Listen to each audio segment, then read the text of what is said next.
በስመ አብ ወወልድ ወመንፈስ ቅዱስ አሐዱ አምላክ። በስመ አብ ወወልድ ወመንፈስ ቅዱስ አሐዱ አምላክ።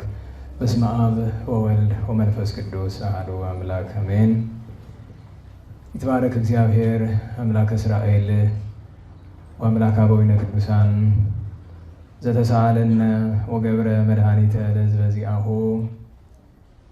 ይቅር ያለን ለወገኖቹ ለምእመናን መድኃኒትን ያደረገ የአባቶቻችን አምላክ የቸርነት ባለቤት ቸሩ እግዚአብሔር ከዚህ ሰዓት ከዚህ ዕለት ስላደረሰን ስለ ይቅርታው፣ ስለ መሐሪነቱ፣ ስለ ቸርነቱ ቅዱስ ስሙ የተመሰገነ ይሁንና ለእናንተም እንደሚገባችሁ በእግዚአብሔር ሰላምታ እንዴት ዋላችሁ? እንዴት ሰነበታችሁ? ቸርነቱ፣ ምሕረቱ፣ ይቅርታው ለዘላለም የባሕርይ ገንዘብ የሆነ ቸሩ እግዚአብሔር በድጋሚ ስሙ የተመሰገነ ይሁን።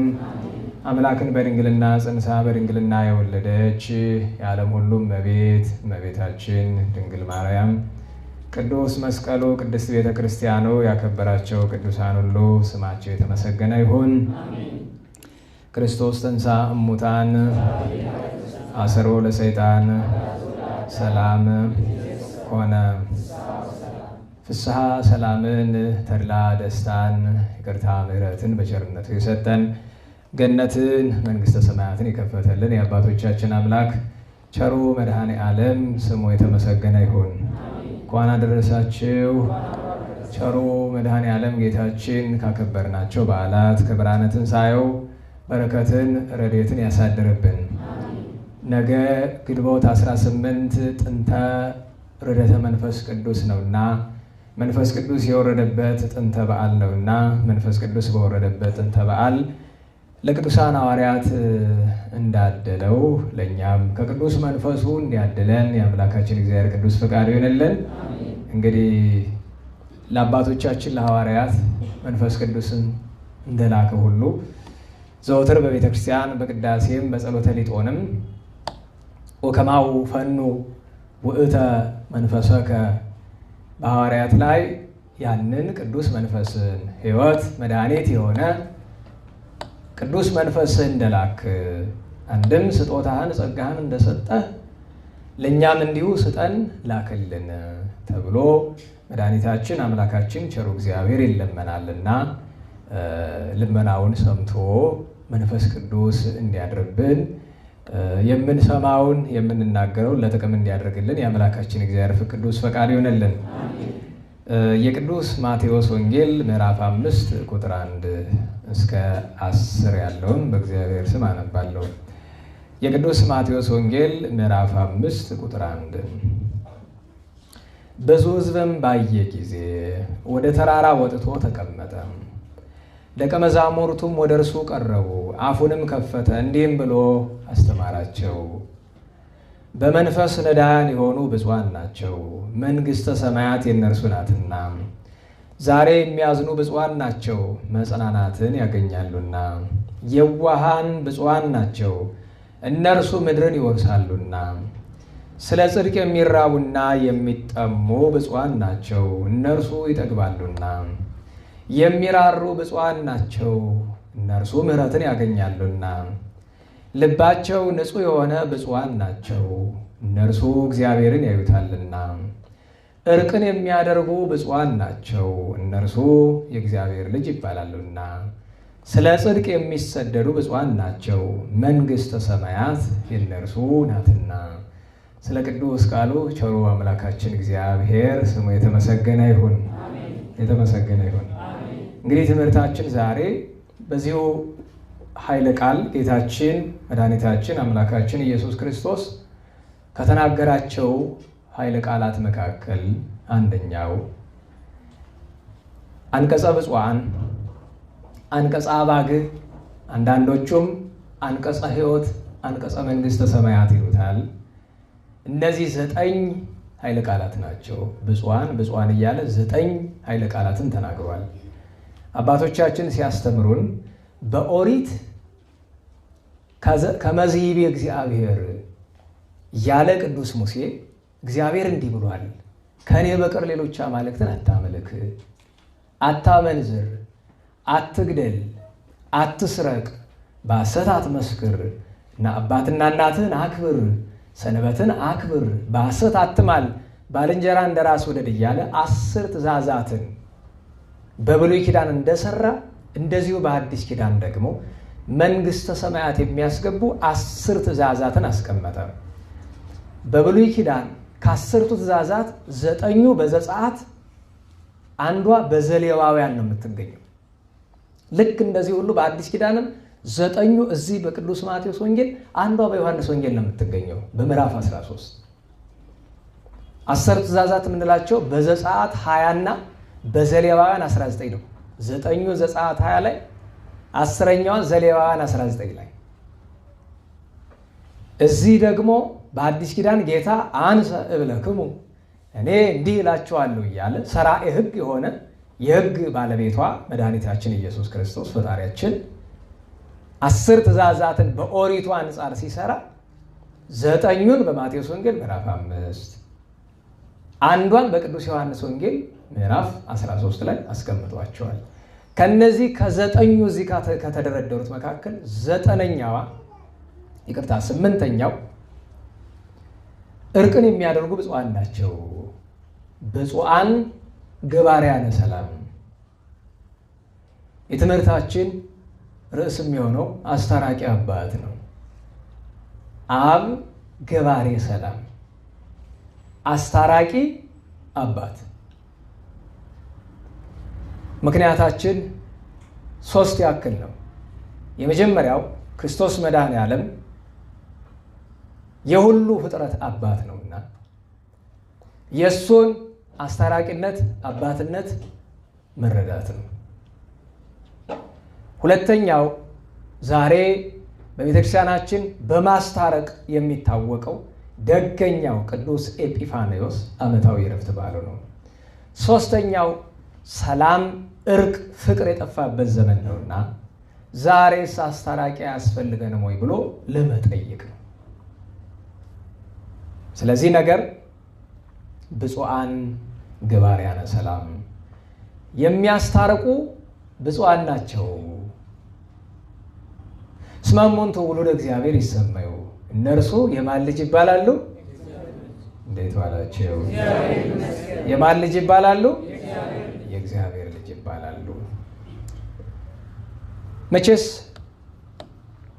ያለንበት ጊዜው ዘመኑ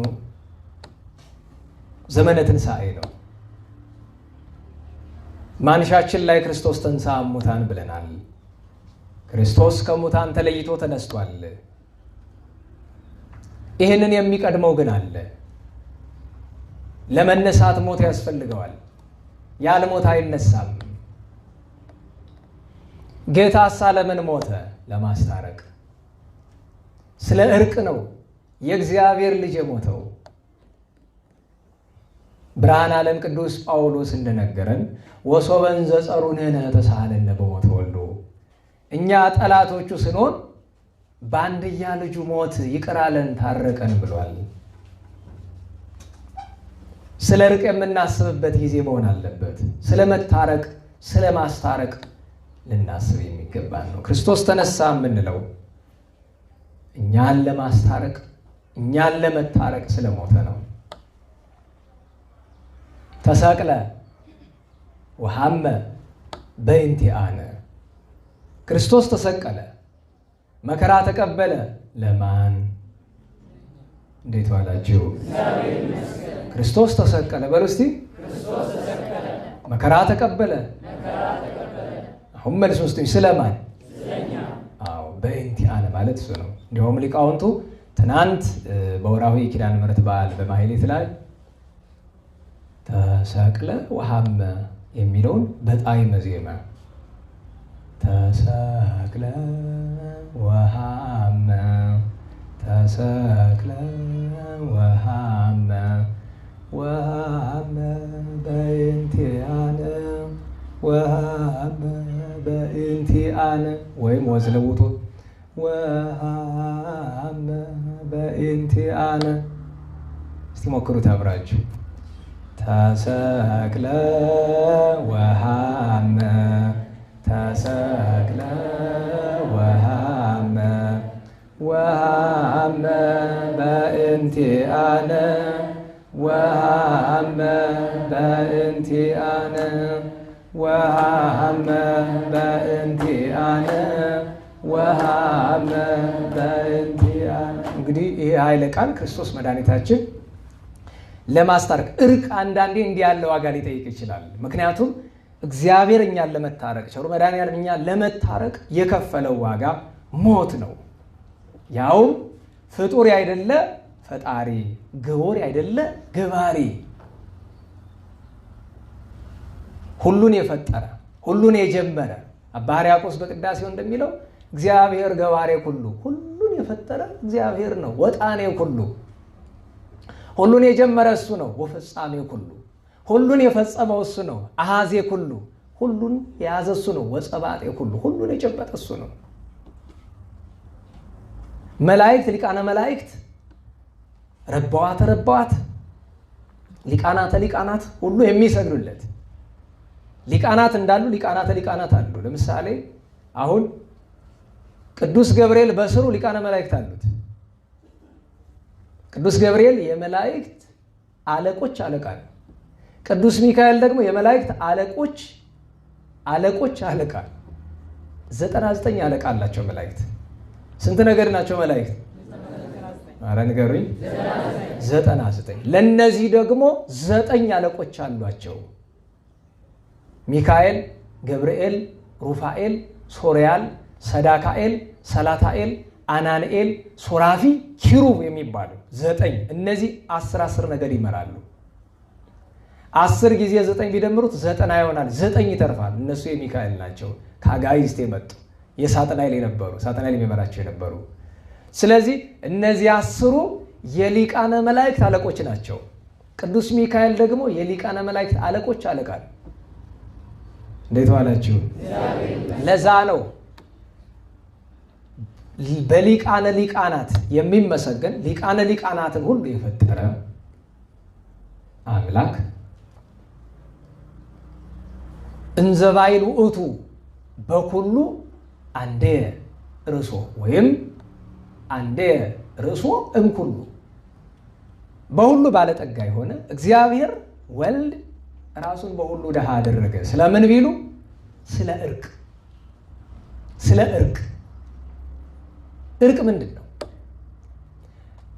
እርቅን ትንሣኤን የሚቀድመው ሞት እንዳለ ሁሉ እርቅን የሚቀድመው ምንድን ነው? ጠብ ነው። ስምምነት ማጣት ነው። አለመስማማት ነው። የሰው ልጅ እርቅን ለማግኘት ብሎ ጠብ መፍጠር አለበት? እንዴት ዋላችሁ? እርቅ እንዲመጣ መጣላት አለብን? ለምሳሌ ምዕራባውያን አሜሪካና ዘመዶቿ የጦር መሳሪያ ፋብሪካዎች አሏቸው። እነዚህ የጦር መሳሪያ ፋብሪካዎች ትርፍ የሚያገኙበት ብቸኛው መንገድ ያው የተሰራው መሳሪያ መሸጥ አለበት አይደለም? ጦር መሳሪያ ደግሞ የሚሸጠው ምን ሲኖር ነው? ጦርነት ሲኖር ነው አይደለም? ስለዚህ ስራዬ ብለው አሜሪካ እና መሰሎቿ ጦርነትን ይጠምቃሉ። እናቶቻችን ጠላ እንደሚጠምቁት ሀገራት፣ በተለይ አሜሪካን የመሰሉ ሀገራት ጦርነትን ይጠምቃሉ።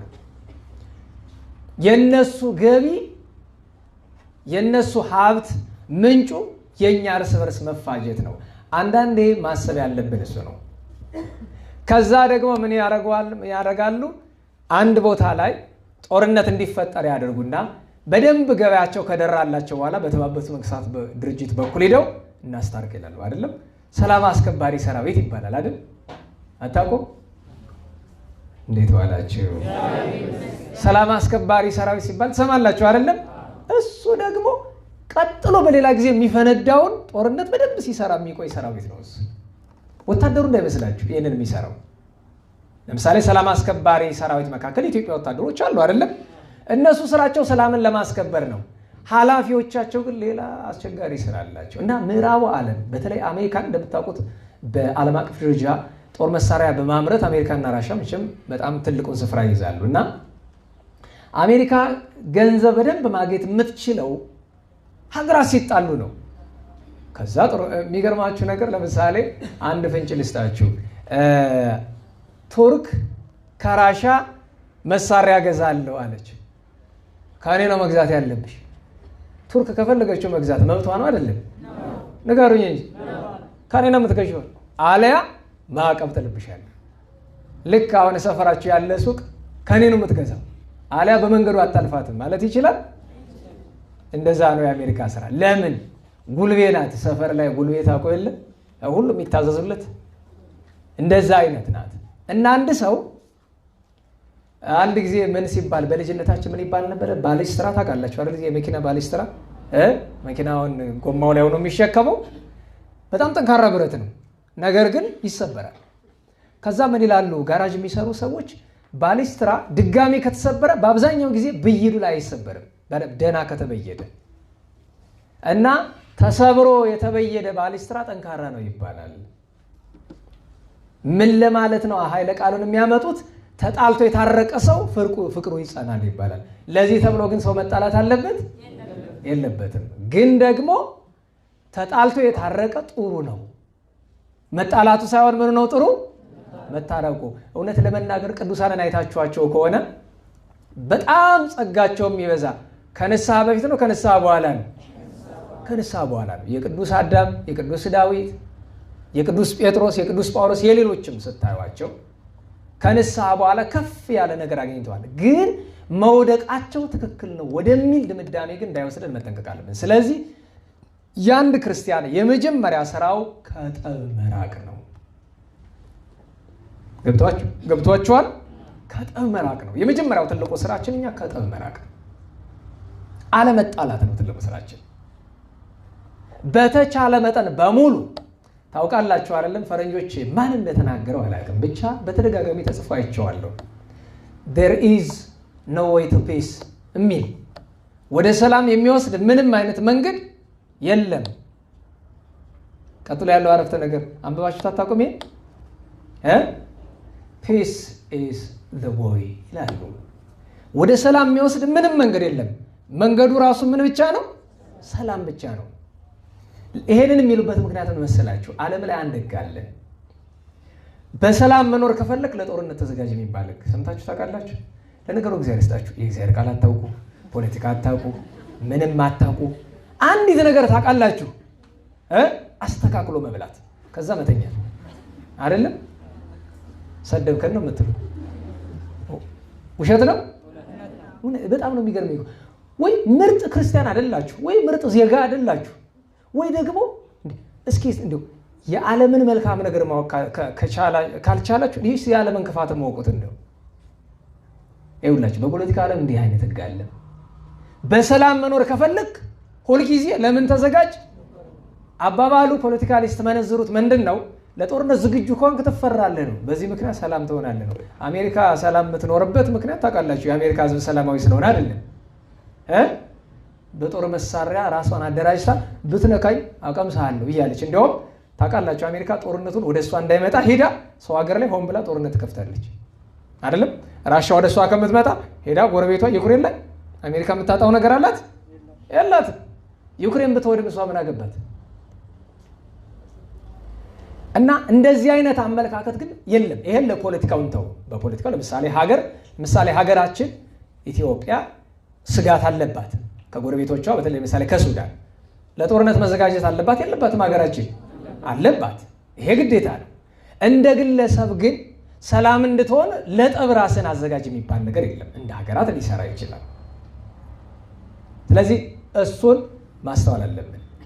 ታዲያ የእርቅ ሁሉ በጣም ታላቁ እርቅ ማለት ከእግዚአብሔር ጋር የታረቅንበት ነው።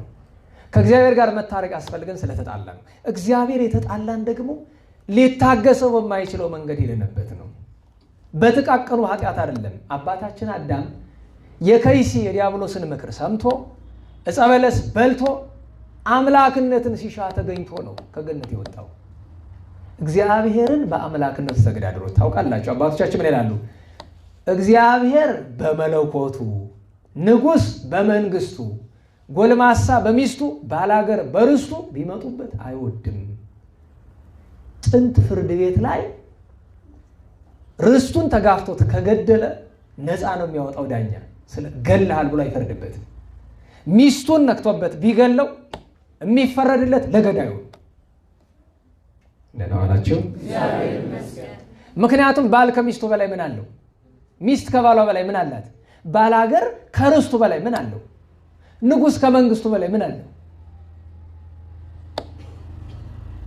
እግዚአብሔርን ንጉሥን መንግስቱን፣ ባላገርን ርስቱን፣ ጎልማሳን ሚስቱን መቀማት ይቻል ይሆናል። እግዚአብሔርን ግን አምላክነቱን መቀማት አይቻልም። ማሰቡ ግን በራሱ ትልቅ ኃጢአት ነው። ስለዚህ ነገር ሰውና እግዚአብሔር ተጣሉ። ሰው በደለ፣ ውል አፈረሰ፣ ወደ ምድር ወደቀ፣ ወደ ሲኦል ተጣለ። ከዚህ ነገር ሁሉ በኋላ ሕግ አለ አይደለም? የበደለ ይክሳል፣ የቀማ ይመልሳል፣ ያጠፋ ይቅርታ ይጠይቃል። ስለዚህ ለመታረቅ ደግሞ ስታስቡት ለምሳሌ የበደላችሁትን ሰው ለመታረቅ እሱ ከቤታችሁ እንዲመጣ ትጠብቃላችሁ ወይስ እናንተ ሄዳችሁ ነው ይቅርታ መጠየቅ ያለባችሁ? ንገሩኝ። ሄዶን አልመጠየቅ ይገባው? አዳም አባታችን እግዚአብሔርን ይቅርታ መጠየቅ ቢፈልግ እግዚአብሔር ካለበት እንዴት ብሎ ይሄድ? በእርግጥ እግዚአብሔር በሁሉ ስፍራ አለ። እንዴት ብሎ ይሄድ? ለዚያ ነው የሰው ልጅ ወጥቶ ይቅርታ መጠየቅ ቢያቅተው እግዚአብሔር ወርዶ ይቅርታውን ተቀብሏል። ተቀብሏል ሲባል እንዲያውም ሰጥቷል ይሻላል። ይቅርታን ሰጥቷል። አባቶቻችን ምን ይላሉ? ደግ ሰው ይቅርታ እስኪጠይቁት አይጠብቅም፣ ራሱ ሂዶ ይቅር ለእግዚአብሔር ይላል። አንድ የማውቀው ሰው አለ አሁን በሕይወት ያለ። ሰዎች የፈለገ ነገር ቢያደርጉት አንድ ቀን ይታገሳል። ያንኑ ቀን ድንገት መጥተው ይቅርታ ያወርዱ እንደሆነ ካልመጡ ግን በሚቀጥለው ቀን ራሱ ይሄድና ከእግራቸው ይወድቃል። ያችን ምክንያቱም ከማንኛውም ሰው ጋር በጠብ መኖር አይፈልግም። እሱ እንኳ ቂም ባይዝ ያኛው ሰው አንድ ነገር እሰቡ። አንዳንድ ሰው አራ የበደለኝ እሱ ምን አገባኝ ቂም ነው አልያዝኩበትም ብሎ ይቀመጣል። አይደለም ወንድሙ አይደለም እርሱ ቂም ከያዘ እየተጎዳ አይደለም ወንድሙ እንዲጎዳም ይፈልጋል። ስለዚህ ሄዶ ይቅርታ ያወርዳል። ያደግ ሰው በእውነቱ በዚህ ምክንያት የእግዚአብሔር ጸጋ ዘወትር ከእርሱ ጋር ነው። መድኃኔዓለም ከእርሱ ጋር ነው። መብራን ከእርሱ ጋር ናት። ይሄ ሰው ይገርመኛል። ባይሆን ነው የሚገርመው። ምክንያቱም እግዚአብሔር የሚወደውን አይታችሁ ከሆነ ብፁዓን እያለ ሲወርድ አሁን በመንፈስ ነዳያን የሆኑ ብፁዓን ናቸው ብሎ መንግሥተ ሰማያት የእነርሱ ናት አለ። የሚያዝኑ ብፁዓን ናቸው ብሎ መጽናናት ያገኛሉ አለ። የዋሃን ብፁዓን ናቸው ብሎ ምድርን ይወርሳሉ አለ። ስለ ጽድቅ የሚራቡ ብፁዓን ናቸው ብለው ይጠግባሉ አለ።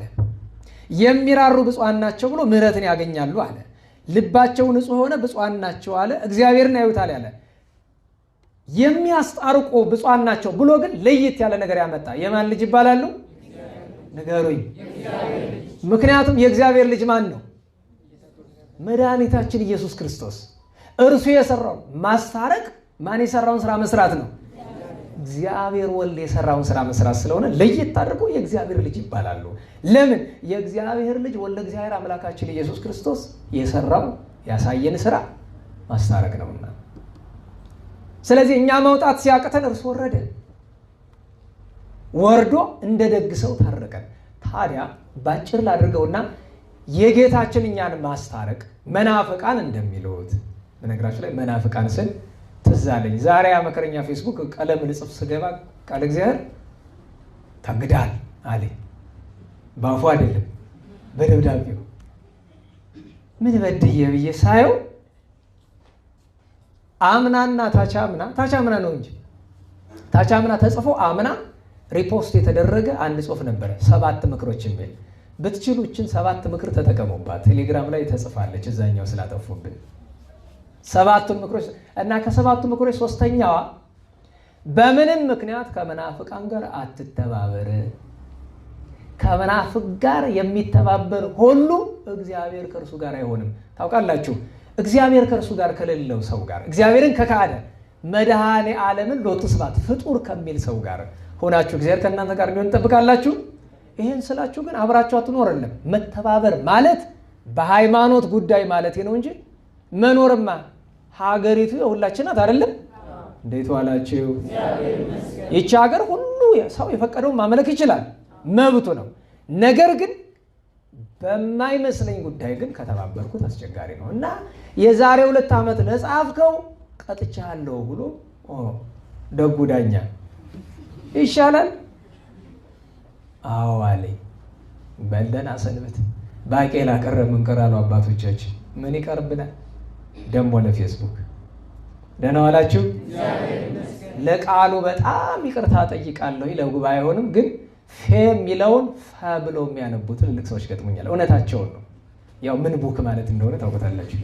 እንደዛ አይደለም ያውም አለ አይደለም መቆጣጠር የማይችል ዝም ብሎ በየሄደበት ሁሉ በታችኛው ክፍሉ የሚያገሳ እንደዛ አይነት ማለት ነው። ሰው ዝም ብሎ የመጣውን ነገር ካፉ የመጣውን ነገር ሁሉ የሚለቅበት ስርዓት የሌለበት ህግ የሌለበት። የሚገርማቸው ፌስቡክ ማለት ነውረኞቹ የሚሸለሙበት መልካም የሚናገሩ ሰዎች እንዲያው እንደ መንግስት ቢሆን ፌስቡክ እኮ አስቸጋሪ ነበር። ለነገሩ የአሜሪካን ፕሬዚዳንት ያገደ ፌስቡክ እኛማ መንቆም ነገር ነው። ዶናልድ ትራምፕን አግዶት የለ ትዊተር፣ ፌስቡክ ለምን ይመስላችኋል? ያው መቼም ሁሉ በራሱ ንብረት ጌታ አይደል? አንፈርድባቸው። በነገራችን ላይ የሚገርመኝ እኔ ፌስቡክ አገደኝ ብዬ ተናድጄ አላውቅም። እርግጠኛ ነኝ ከ30 ከ40 ጊዜ በላይ አግዶኛል። ለምን ይነደኛል? መብቱ ነው አይደለም? አረ እንዴት ዋላችሁ? መብቱ ነው አይደለም? ታዲያ የሰው ቤት ሄደህ ጥገኝነት ጠይቀህ ደግሞ አገደኝ ከለከለኝ ብሎ ኡታ የለም። መብቱ ነው፣ የፈቀደ ቢያደርግ መብቱ ነው። አቅም ቢኖር የራስህን መፍጠር እንደ ቻይና ቲክቶክን ትፈጥርና ፌስቡክን እሱ ሳይዘጋ በቃልች ብለህ ታስወጣዋለህ አይደል? ቻይና ፌስቡክ ይሰራል የለም። ያንን የሚተካ ሰርታ በካልቾ አባረረችው። በቃ ምን ታረጊዋለሽ ይላል ያገሬ ሰው። በቃ እንደዛ ነው። አቅም ካለ እንደዛ ማድረግ፣ ከሌለ ደግሞ ቢዘጋ በምን ቢልህ መቻል ነው። ምክንያቱም ንብረቱ ነው። አሳው ንብረት ገብተህ እየየ አይሰራም። ማስተዋል ለሁሉም ጌታችን መድኃኒታችን ኢየሱስ ክርስቶስ አምላካችን ወደዚህ ዓለም መጥቶ እኛን ሲያድነን ሲያስታርቀን የርቁ ስራ እንዴት ነው የተሰራ የሚለውን ነገር ማስተዋል ያስፈልጋል። ጌታን አስታራቂ ስንለው መናፍቃኑ እንደሚያስቡት ነው አይደለም። ሊሆንም አይችልም። ደጋግመን የምንናገረው የእምነታችን መሰረቱ የጌታችን የመድኃኒታችን ኢየሱስ ክርስቶስ የባህሪ አምላክነት መታሰቡስ አስቡት። አንዳንዴ ሰውን ማቃለል እንኳን ይከብዳል። ፈጣሪ ፍጡራን የፍጥረታት ሁሉ ጌታ አንዱ አምላክ እግዚአብሔር ወልድን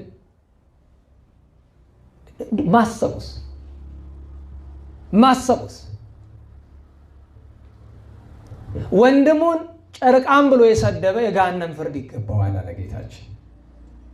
እግዚአብሔርን የሰደበስ እስኪ አስቡት። ከእምነት የወጡ ወንድሞቻችን ምን ያህል እንደተጎዱ የምናውቀው እኮ በዚህ ነው።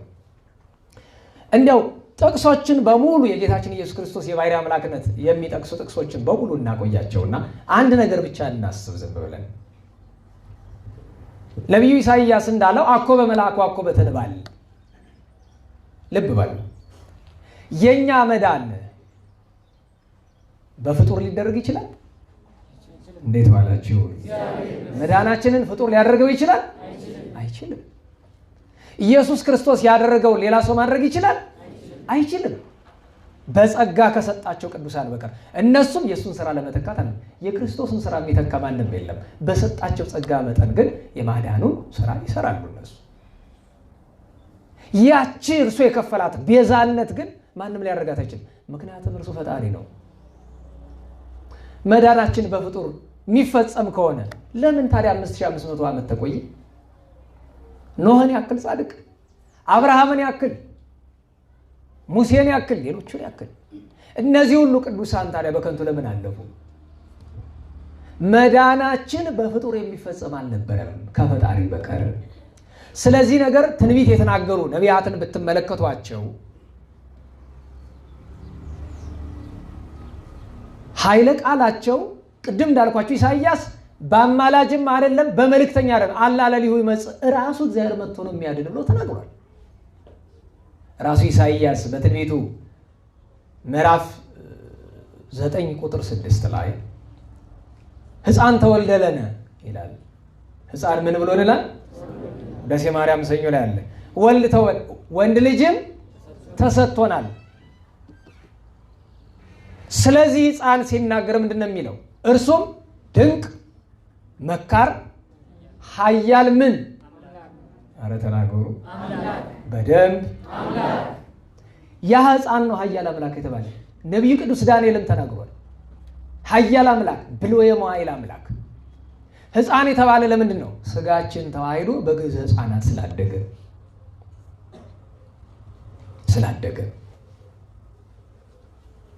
ቅዱስ ዳዊትን ብንጠይቀው ደጋግመን እንደምንለው ስለ ጌታ ሞት ሲነግረን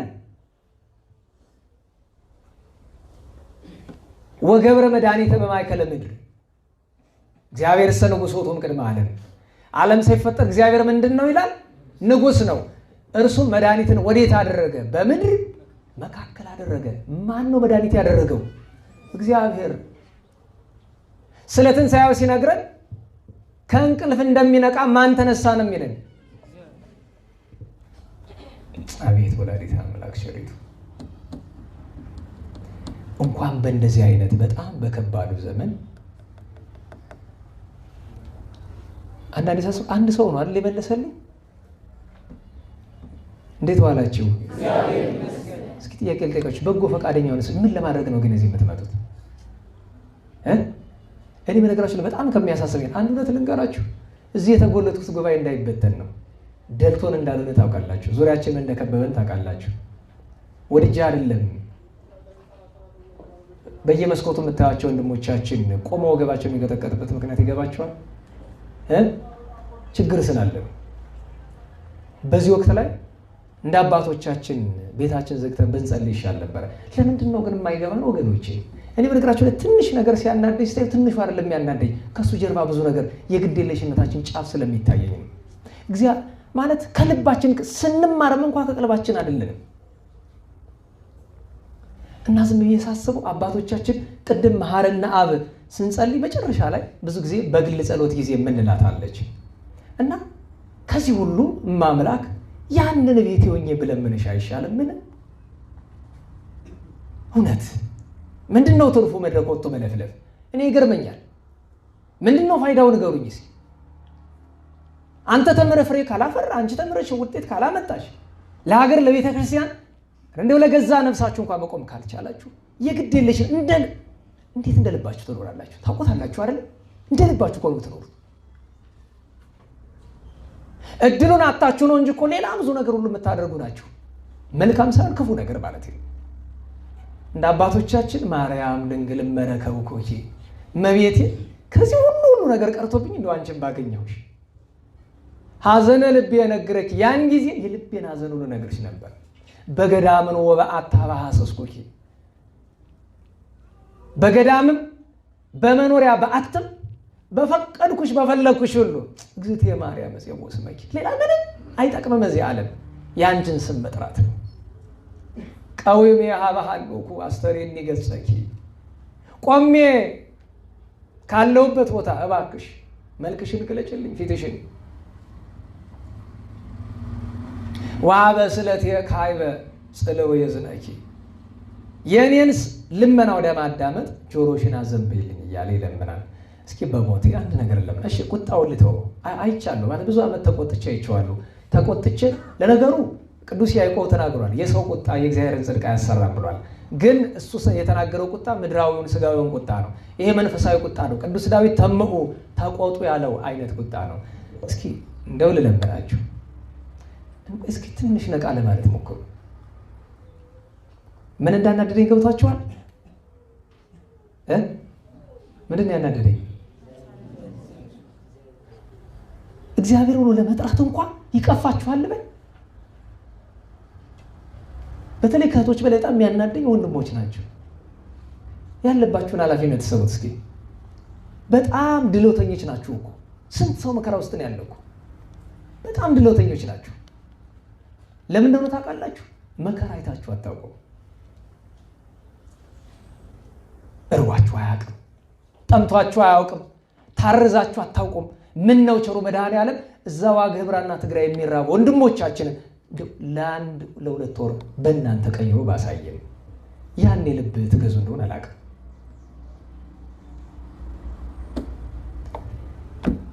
እንግዲህ ባለቤቱ ቸሩ መድኃኔዓለም ለእናንተ እንኳ አልልም ብዙ ጊዜ ብዬ ስለሰለችኝ ቸሩ መድኃኔዓለም ለእኔ ልብ ይስጠኝ በማለት በእውነቱ ሌላ አለ ምክንያቱም አረፌ የምቀመጥበትን ልብ ቢሰጠኝ ለምን እናደዳለሁ? ምን ፍሬ ለማፍራት ጨጓራዬን እልጣለሁ? ስታስቡት ጮኬ ምንድን ነው ያተረፍነው? መከራ፣ ስደት፣ ተሳዳጅነት አይደል? ለዚሁ ነበር ጩኸታችን። በራሴ ላይ እሳት ለማዝነብ ትንሽ ሐዘኔታ እንደው ለሌላው ቢቀር ለራሳችሁ የላችሁ? አዝናለሁ በእውነቱ። አሁን እቺ ነገር እንዴት አናደደችው ሊል ይችላል አንድ ሰው። እግዚአብሔር ብሎ መጥራት ከቀፈፈ ከዚህ በላይ ምን አለ? እሱንም ተውትና እስኪ አስቡት። ልናገረው የማልፈልገው በውስጥ የታፈነ ብዙ ነገር እንዳለ ታውቃላችሁ። ምክንያቱም ብናገር እናንተ ከምትሰሙኝ ይልቅ እኔ ላይ አደጋ መጋበዙ ይብሳል። ስለዚህ አልናገርም ምንም ነገር። ያ ነው ውስጥ የታፈነ ያለው።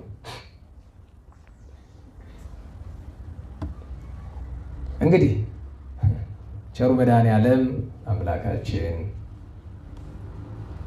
ቅዱስ እስጢፋኖስ ወርሃዊ መታሰቢያው ነውና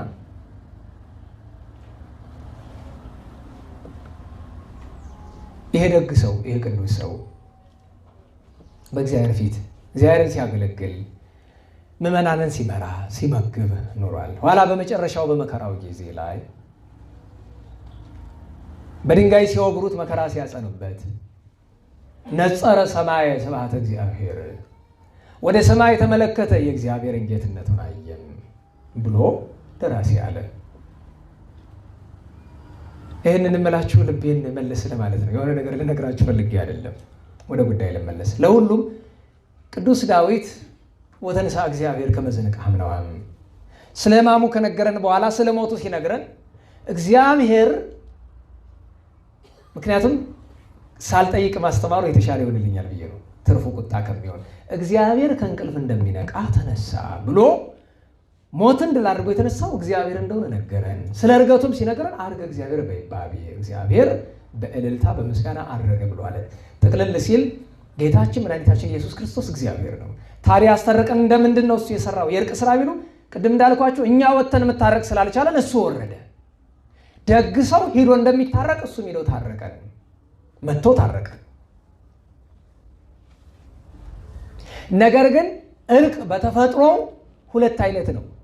አንደኛው ጠበኛ ወይም በዳይ ተበዳይ፣ በመካከል ማን አማላጅ ያለበት፣ ይሄ አንደኛው እርቅ ነው። በዳይ አለ፣ የተበደለ አለ፣ አስታራቂ ወይ አማላጅ መካከል አለ። እዚህ ላይ መሀል ላይ ያለው አስታራቂው ምንድነው? ስሙ አማላጅ ነው። ምክንያቱም የተበደለውን ሄዶ ኧረ እባክህ ይቅር በል ብሎ መለመን አለበት። ይሄ ስራ በማን ተመስሏል? በቅዱሳን። ቅዱሳን ያስታርቃሉ፣ በሌላ አነጋገር ያማላሉ። እንዴት?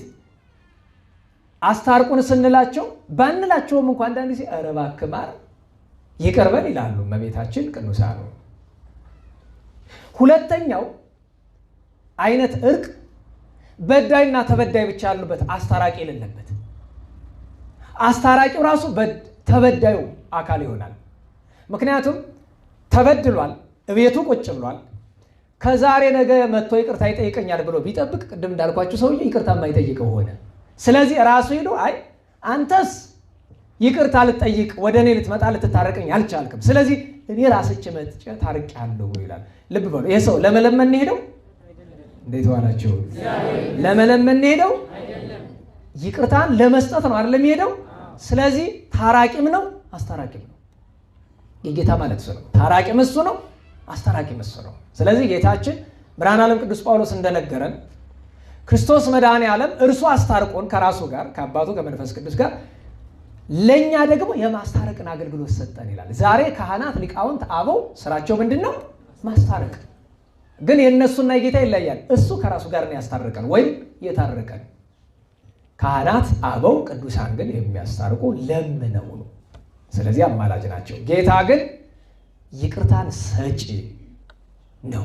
ለዛ ነው ብዙ ጊዜ ቅድም ራሱ ጸሎተ ምናሴ ሲደገም የሰውንም ኃጢአት የምታስተሰር የሚለው ትርጉም እንደው መጽሐፉም የለም። እኔ መጽሐፍ ቅዱስ የተረጎመው ሰው ለዛ ነው ስናነበው የሰውንም ኃጢአት ምን የምትል አንተ ነህ? ይቅር የምትል አንተ ነህ። እመቤታችንን ስለምናል አባታችሁ ላይ ኃጢአታችንን ያስተሰርይልን ዘንድ ሳይሆን ይቅር ይለን ዘንድ ምንላት። ምክንያቱም ግዕዙ ምንድን ነው የሚለው? ይስረይ ይስረይ ለነ ይቅር ይለን ዘንድ። ለምን አንድ ሰው እንደመሰለው ተረጎመ አገሩ ተከተለው። ይስረይ ብሎ አማርኛ ምንድን ነው? ይቅር ይለን ዘንድ ይቅር ይል ዘንድ ሰረ ይቅር አለ ስለሆነ። ስለዚህ ጌታ ይቅርታ ሊሰጥ ነው የመጣው። ማስታረቅ ከዚህ ጀምሯል። ከዚያ ወደ ሁለተኛው አንቀጽ እንምጣ። ዛሬ አባታችን ሊቁ ቅዱስ ኤጲፋንዮስ ዓመታዊ የዕረፍት በዓሉ ነው። የቅዱስ ኤጲፋንዮስ ታሪኩ ገድሉ እጅግ ሰፊ ነው። ይህን ቅዱስ ሰው በማስታረቅ ስለምናውቀው ነው። የዚህን ቅዱስ ሰው ማስታረቁን በሶስት ከፍለን እናየዋለን። ራሱን፣ ሰዎችን፣ ሰውን ከእግዚአብሔር። ራሱን ከእግዚአብሔር፣ ሰዎችን ከሰዎች፣ ሰዎችን ከእግዚአብሔር ያስታረቀባቸው ተግባራቱ ግሩም ናቸው። ሊቁ ቅዱስ ኤጲፋንዮስ እንደ ምስራቃውያን ትውፊት በ310 ዓመተ ምህረት የተወለደ ታላቅ ሊቅ ነው። ልብ በሉ። ታላቅ የምንለው በስራው በቅድስናው ምክንያት ነው። ምክንያቱም ከኮከብ የኮከብ ብርሃኑ ክብሩ እንደሚበልጥ ከቅዱሳንም የቅዱሳን ክብር ከፍ ስለሚል። ይሄ ቅዱስ ሰው ጥንቱ አይሁዳዊ ነው። ክርስቶስን የሰቀሉ ሰዎች ናቸው የወለዱት። አባቱ በልጅነቱ ሞተበት። ድሃ ናቸው፣ ምንም አልነበራቸውም። የነበራቸው ምንድን ነው ብትሉ አንድ አህያ ብቻ ነው። ደህና ዋላችሁ። ምንድን ነው የነበራቸው? አልጠይቅም ብዬ ጠየቅኩኝ። አህያ ለሚለው ምን ነው ፈተናችሁ? አህዮች ስለሆናችሁ ነው? ቅር አላችሁ? አህያ ለመሆን አትመጥኑም ማለት እንደውም ድሮ ፌስቡክ አዲስ እያለን የስድብ ነው እና አይጥ ብላ ተሰድቦና ደግሞ አይጥ እያሳመርኩ አይደለ የሚል ስድብ አስታውሳለሁኝ አይደል? እንደዛ እኮ ነው። መቼም ተሳዳቢ ነው ብዬ አንድ የስም ወጥቶልኛል። እንኳን ጠላት የቤታችን ሰው ተሳዳቢ አይደል የሚል። በነገራችሁ ላይ ሰውን የሚያሳደው የገዛ ቤቱ ሰው ሲሆን ደግሞ በጣም ያሳዝናል።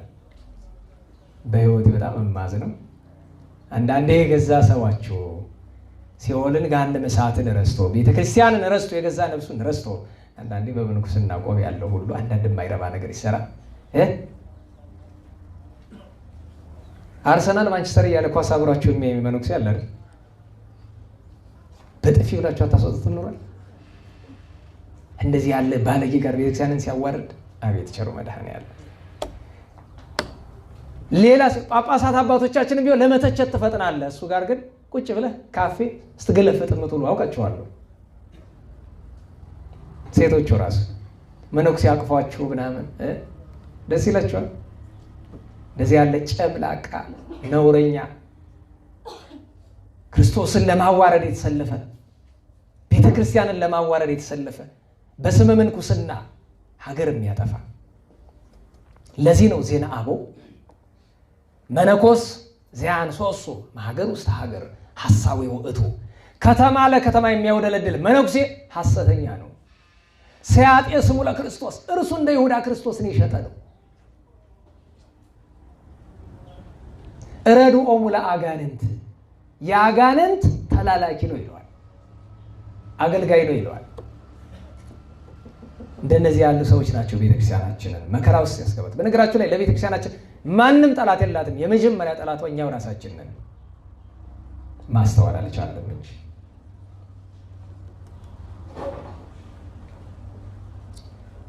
እንዴት ዋላችሁ? አህያ በሉ እስቲ። እኔን እንዳላችሁኝ ይቆጠርና በደስታ ልቀበለው። ምክንያቱም የአህያ ምሳሌነት ለጻድቃን ነው። ከመ እንተ እድግት ነፍሶሙ ለጻድቃን ይላል መጽሐፍ። ጻድቃን በምን ይመሰላሉ? በአህያ ይመሰላሉ። ገብታችኋል? ለጻድቃን የተሰጠ ምሳሌ ነው። አንተ እንደሚመስል አይደለም። ለዛ ነው አህያ ብዬ አከበርኳችሁ ያልኩኝ እንጂ በስነ ተፈጥሮ ከአህያ ሰው እንደሚከብር ጠፍቶኝ አይደለም። አንድ አህያ ነበር። ይሄ አህያ ግን ክፉ አህያ ነው። ደግሞ የሰው ክፉ እንዳለ ሁሉ ክፉ አህያ ነው። ክርስቲያን መሆን ቅድስና ነው አይደለም? ንገሩኝ። ግን ክርስቲያን ሆኖ ክፉ አለ አይደለም? ልክ እንደዛ ማለት ነው።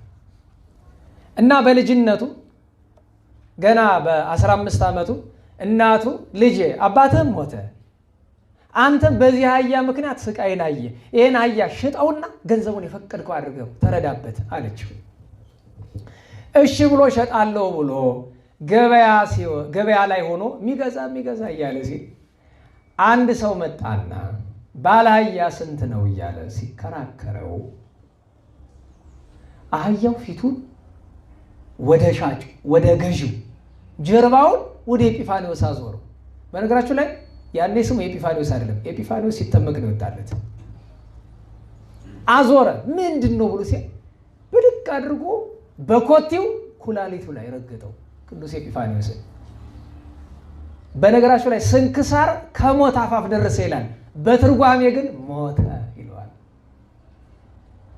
ቅዱስ ኤጲፋኒዎስ ሞተ።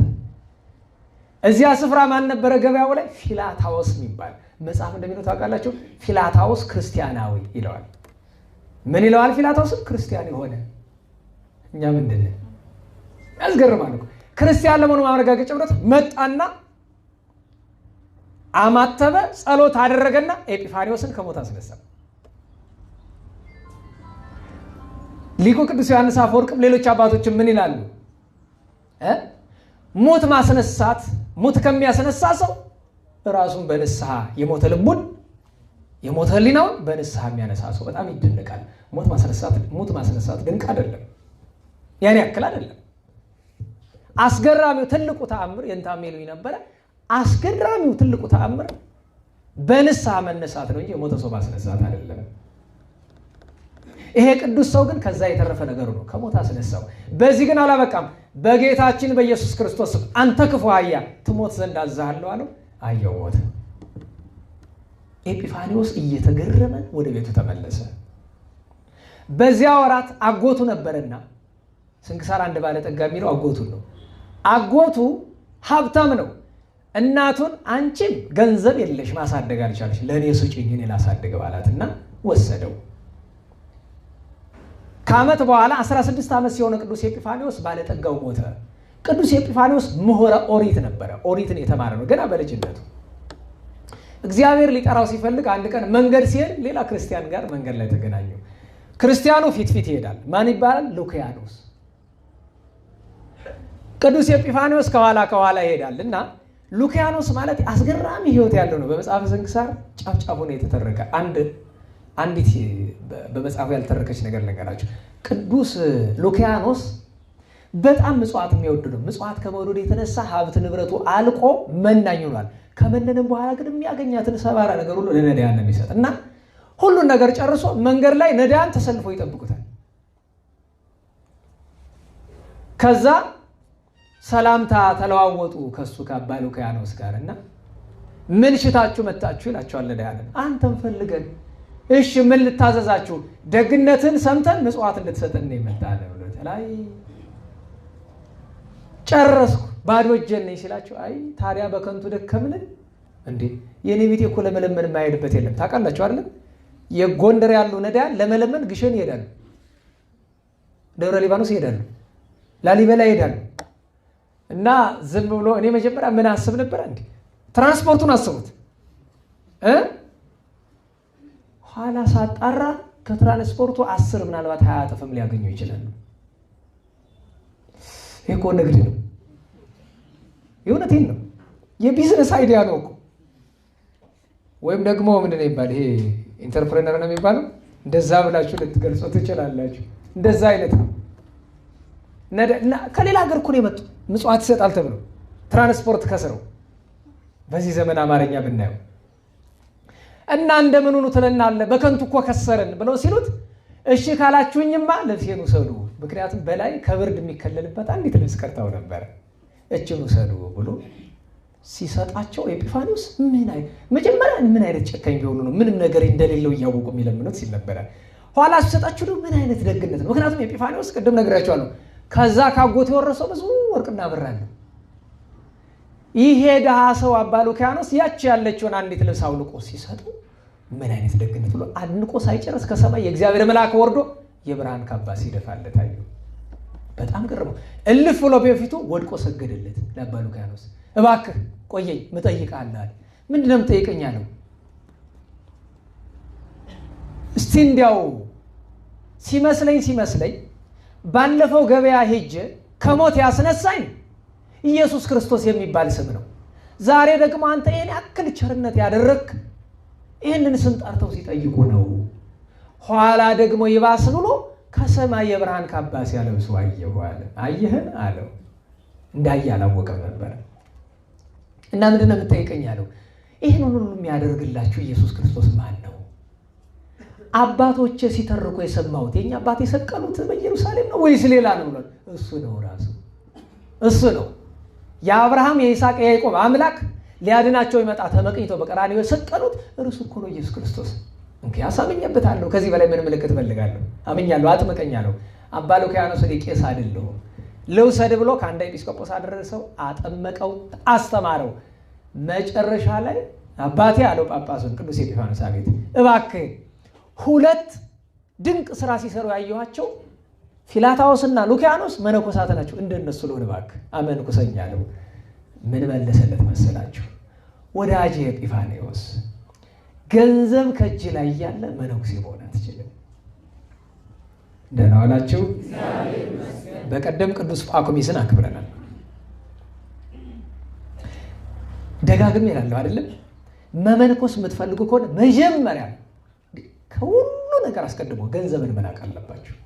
መናቅ ብቻ አይደለም፣ እጃችሁ ላይ የሳንቲም ስባሪ መኖር የለበትም። ቅዱሳን አባቶቻችንስ ገንዘብ እዛ ላይ ወድቆ ቢያዩ በተቃራኒ አቅጣጫ ሩጦ ያመልጣሉ። ልክ ሌባ እንደሚያሳድደው ማለት ነው። መመንኮስ ከፈለጋችሁ መጀመሪያ እንዲህ ያለ ጠባይ ከሌላችሁ አትመንኩስ፣ ይቅርባችሁ። ወይ አግብተን ወይ እንዳፈቀደ ኑር። እሱ ብቻ አይደለም፣ ወላጆቻችሁን ለማመንኮስ ብዙ አትሯሯጡ። ነን ዋላችሁ። ያልመነኮሰ ይኮነናል ቢል መጽሐፍ አለ? ንገሩኝ። ክርስትና ከመመንኮስ ጋር በግድ ይገናኛል? በፈቃድ ነው እኮ በፈቃድ ነው። ምንኩስና ምን ማለት ነው?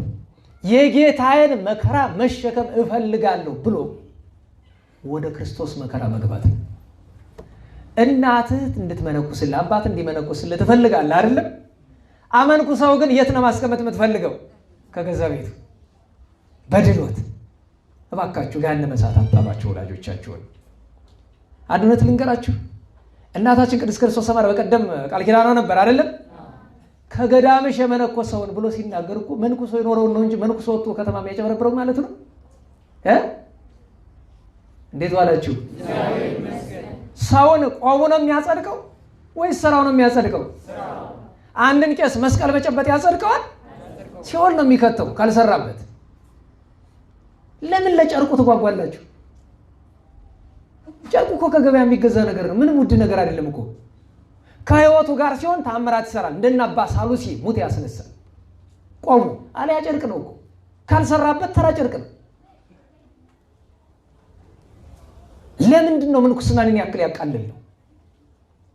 እና ባካችሁ ወላጆቻችሁ ለስጋው ደግሞ አብቁ። በቃ ይበቃል። አይ የክርስቶስን መስቀል መሸከም እፈልጋለሁ ካሉ ምን ትሏቸዋላችሁ? ገዳም ልትሄጂ ትፈልጊያለሽ ነው ጥያቄው። አዎ ካሉ አመንኩሳችሁ ስደዷቸው። አራ መንኩሶ መስደድ አይደለም፣ ሄዶ ይመንኩስ።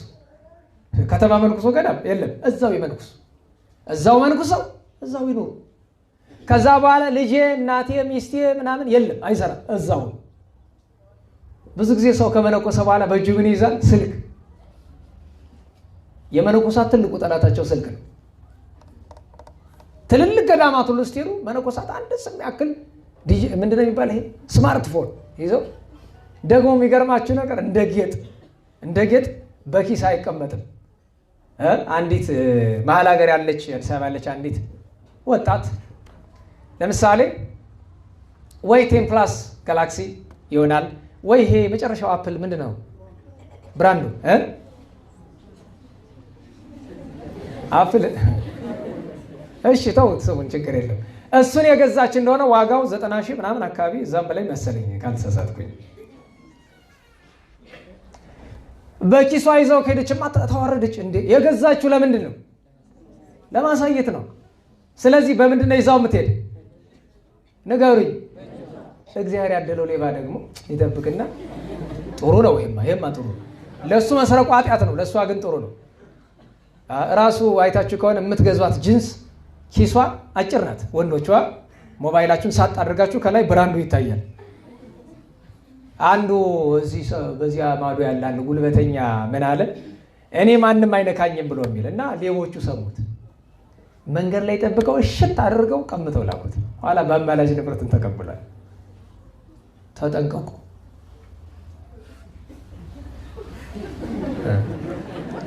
ተጠንቀቁ ምላችሁ እኔ ልመታችሁ አይደለም። ተጠንቀቁ። ከሰው በፊት መጀመሪያ ሰይጣን የሚባል ማጀራት መቻል አይደለም። እና ስለዚህ የምንኩስናን ነገር አስቡ።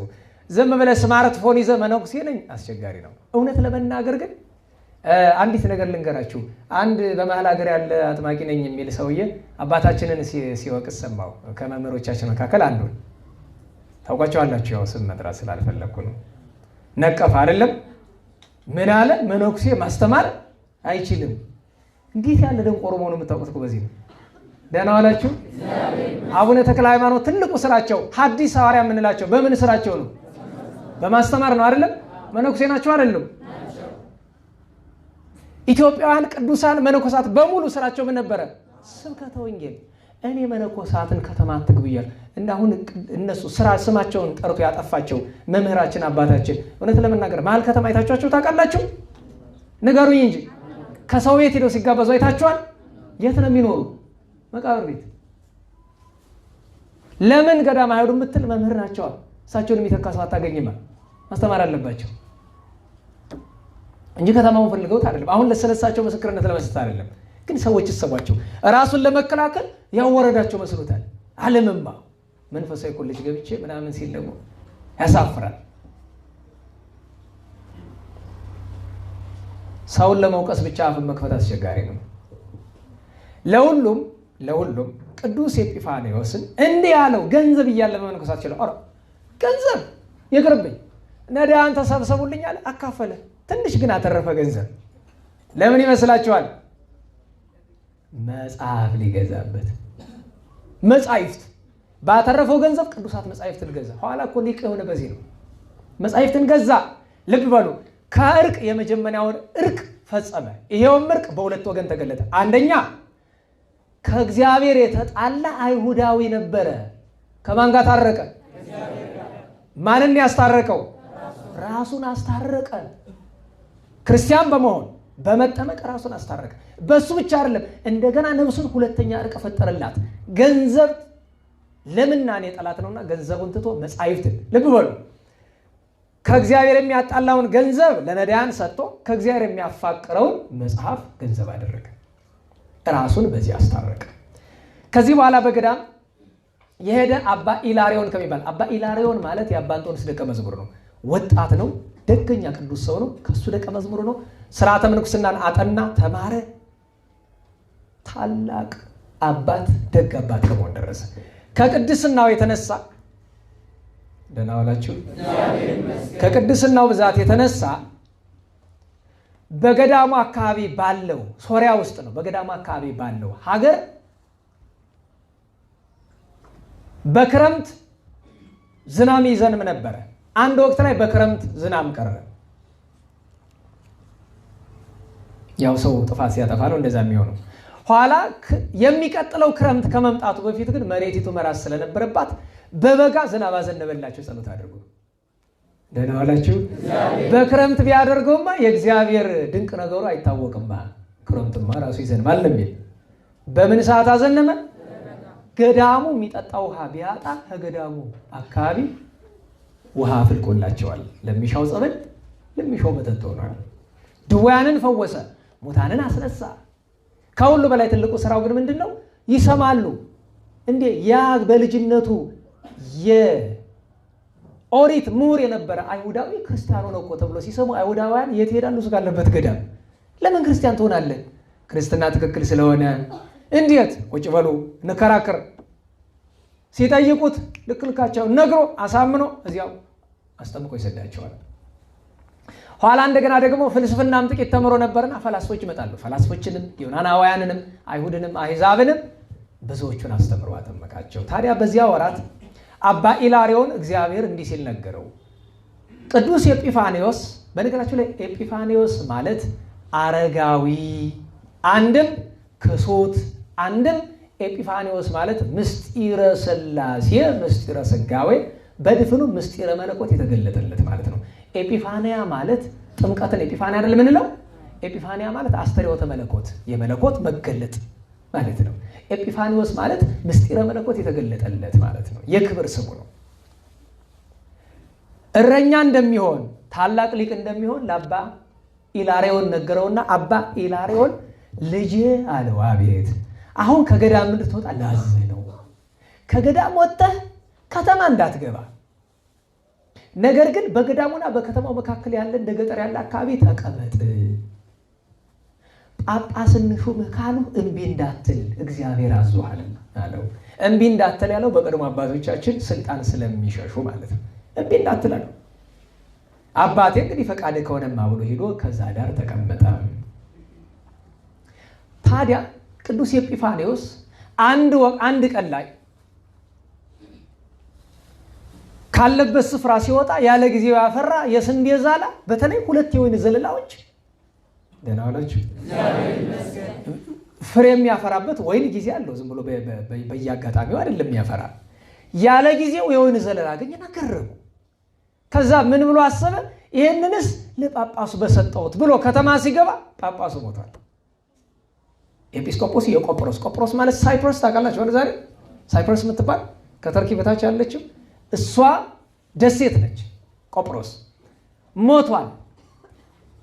ታዲያ መንኖ የሚኖር ሌላ ጳጳስ አለ። በምናኔ የሚኖር ያ ጳጳስ ሽማግሌ ነው፣ መተካት አይችልም። ጌታ ይመጣና በሌሊት በል ከጳጳሱ ዘንድ ለመባረክ የመጣ ኤጲፋንዮስ የሚባል ሰው 2 መነኮሳት 1 መነኩሴ 2 መነኮሳት አስከትሎ በእጁ ያለ ጊዜው ያፈራ የስንዴ የወይን ዛላ ይዟልና እሱን በስንክሳር አንግፎ ይላል። በትርጓሜ ተቀበለው እና ሹመው አለው። መጣ፣ ያለበት ቦታ አገኘው። ያንን ተቀብሎ ወስዶ በመጀመሪያው ቀን ዲቁና ሾመው፣ በሁለተኛው ቀን ቅስና ሾመው፣ በሶስተኛው ቀን ኤጲስቆጶስ አደረገው። ከዚያ በኋላ ቆጵሮስ በታሪኳ ከዛም በፊት ከዛም በኋላ እንደ ቅዱስ ኤጲፋንዮስ ያለ አባት አይታጣቀም። ደህና ዋላችሁ።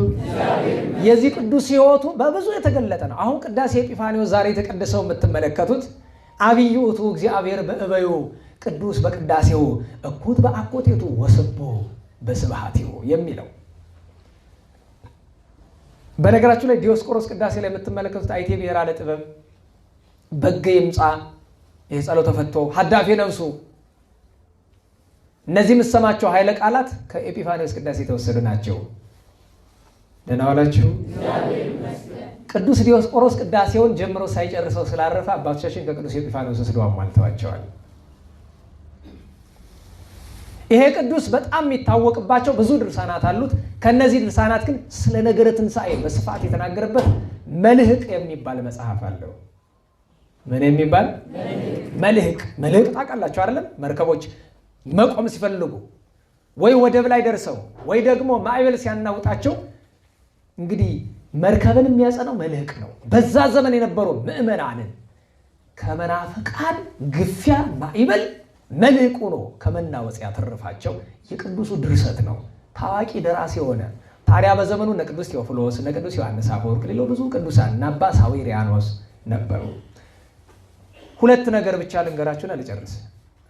የሰማችሁንም የሚሰጣችሁን ህብስት አትብሉ፣ ያዙ ዝም ብላችሁ አላለም ትበሉት፣ ጸበሉን ነው የምትጠጡ። እርሱ በገዳም በነበረበት ጊዜ አብሮት ወደ ገዳም የመነኮሰ አባ ዮሐንስ የሚባል ጥሩ መነኩሴ ነበረ። ማን የሚባል? አስቸጋሪ ነው። ይህን ስም ዘንድሮ ስንጠራ ችግር ጠሪ ነው አይደለም? አይ ቸሩ መድኃኔዓለም። እና የእውነቴን ነው። አባ ዮሐንስ የሚባሉ ከ40 በላይ ቅዱሳን አሉ። ግን ሰው አባ ዮሐንስ ሰው እኮ ጅል ነው። የሆነ ሰው እንዳልተቃለ እንደዚህ ብላ ያስተማርክ ስለዚህ ያ ሰውዬ ነው እንዲህ ብሎ እኮ ተይቆኛል ካላንስ ይህንን ያክል ጭንቅላት የተደናቆረ ብዙ ሰው አለ። ይሄ ሰው ዮሐንስ የሚባል ሰው ከምንኩስና በኋላ ቅዱስ ኤጲፋንዮስ ለቆጵሮስ ጳጳስ ሆኖ ሲሾም ይሄን ቅዱስ ወስደው በኢየሩሳሌም ላይ ኤጲስቆጶስ አድርገው ሾሙት። ልብ በሉ ቅዱስ ኤጲፋንዮስ ወደ ከተማ በጵጵስና ሲገባ በጣም ስለተጠነቀቀ ምንም አልሆነም። አባ ዮሐንስ ግን ከተማ ገባላችሁና ሲያየው ወርቅ ሲያየው ብር አምጣ መሰብሰብ ነናውላችሁ ጳጳስ በውስጡ ምን አለው? ምንኩስና አለው አይደለም? ስለዚህ ዞሮ ዞሮ ጳጳስ ምንድነው? መናኝ ነው። ወርቅ ብር መሰብሰብ አይችልም። ስተት ነው። እንኳን ህንፃ መስራት አይደል? እንኳን ጂ ፕላስ ምናምን እንኳን መኪና መግዛት የመኪና ሊብሬ የቤት ካርታ ከያዘ ይሄ ሰው ገሃነመ እሳት ነው። ገብቷቸዋል። ዝርዝሩ ውስጥ አንገባም። ዝርዝሩን ለነጋዴ እንተዋለን። እዛው ሲቸረችር ይዋል።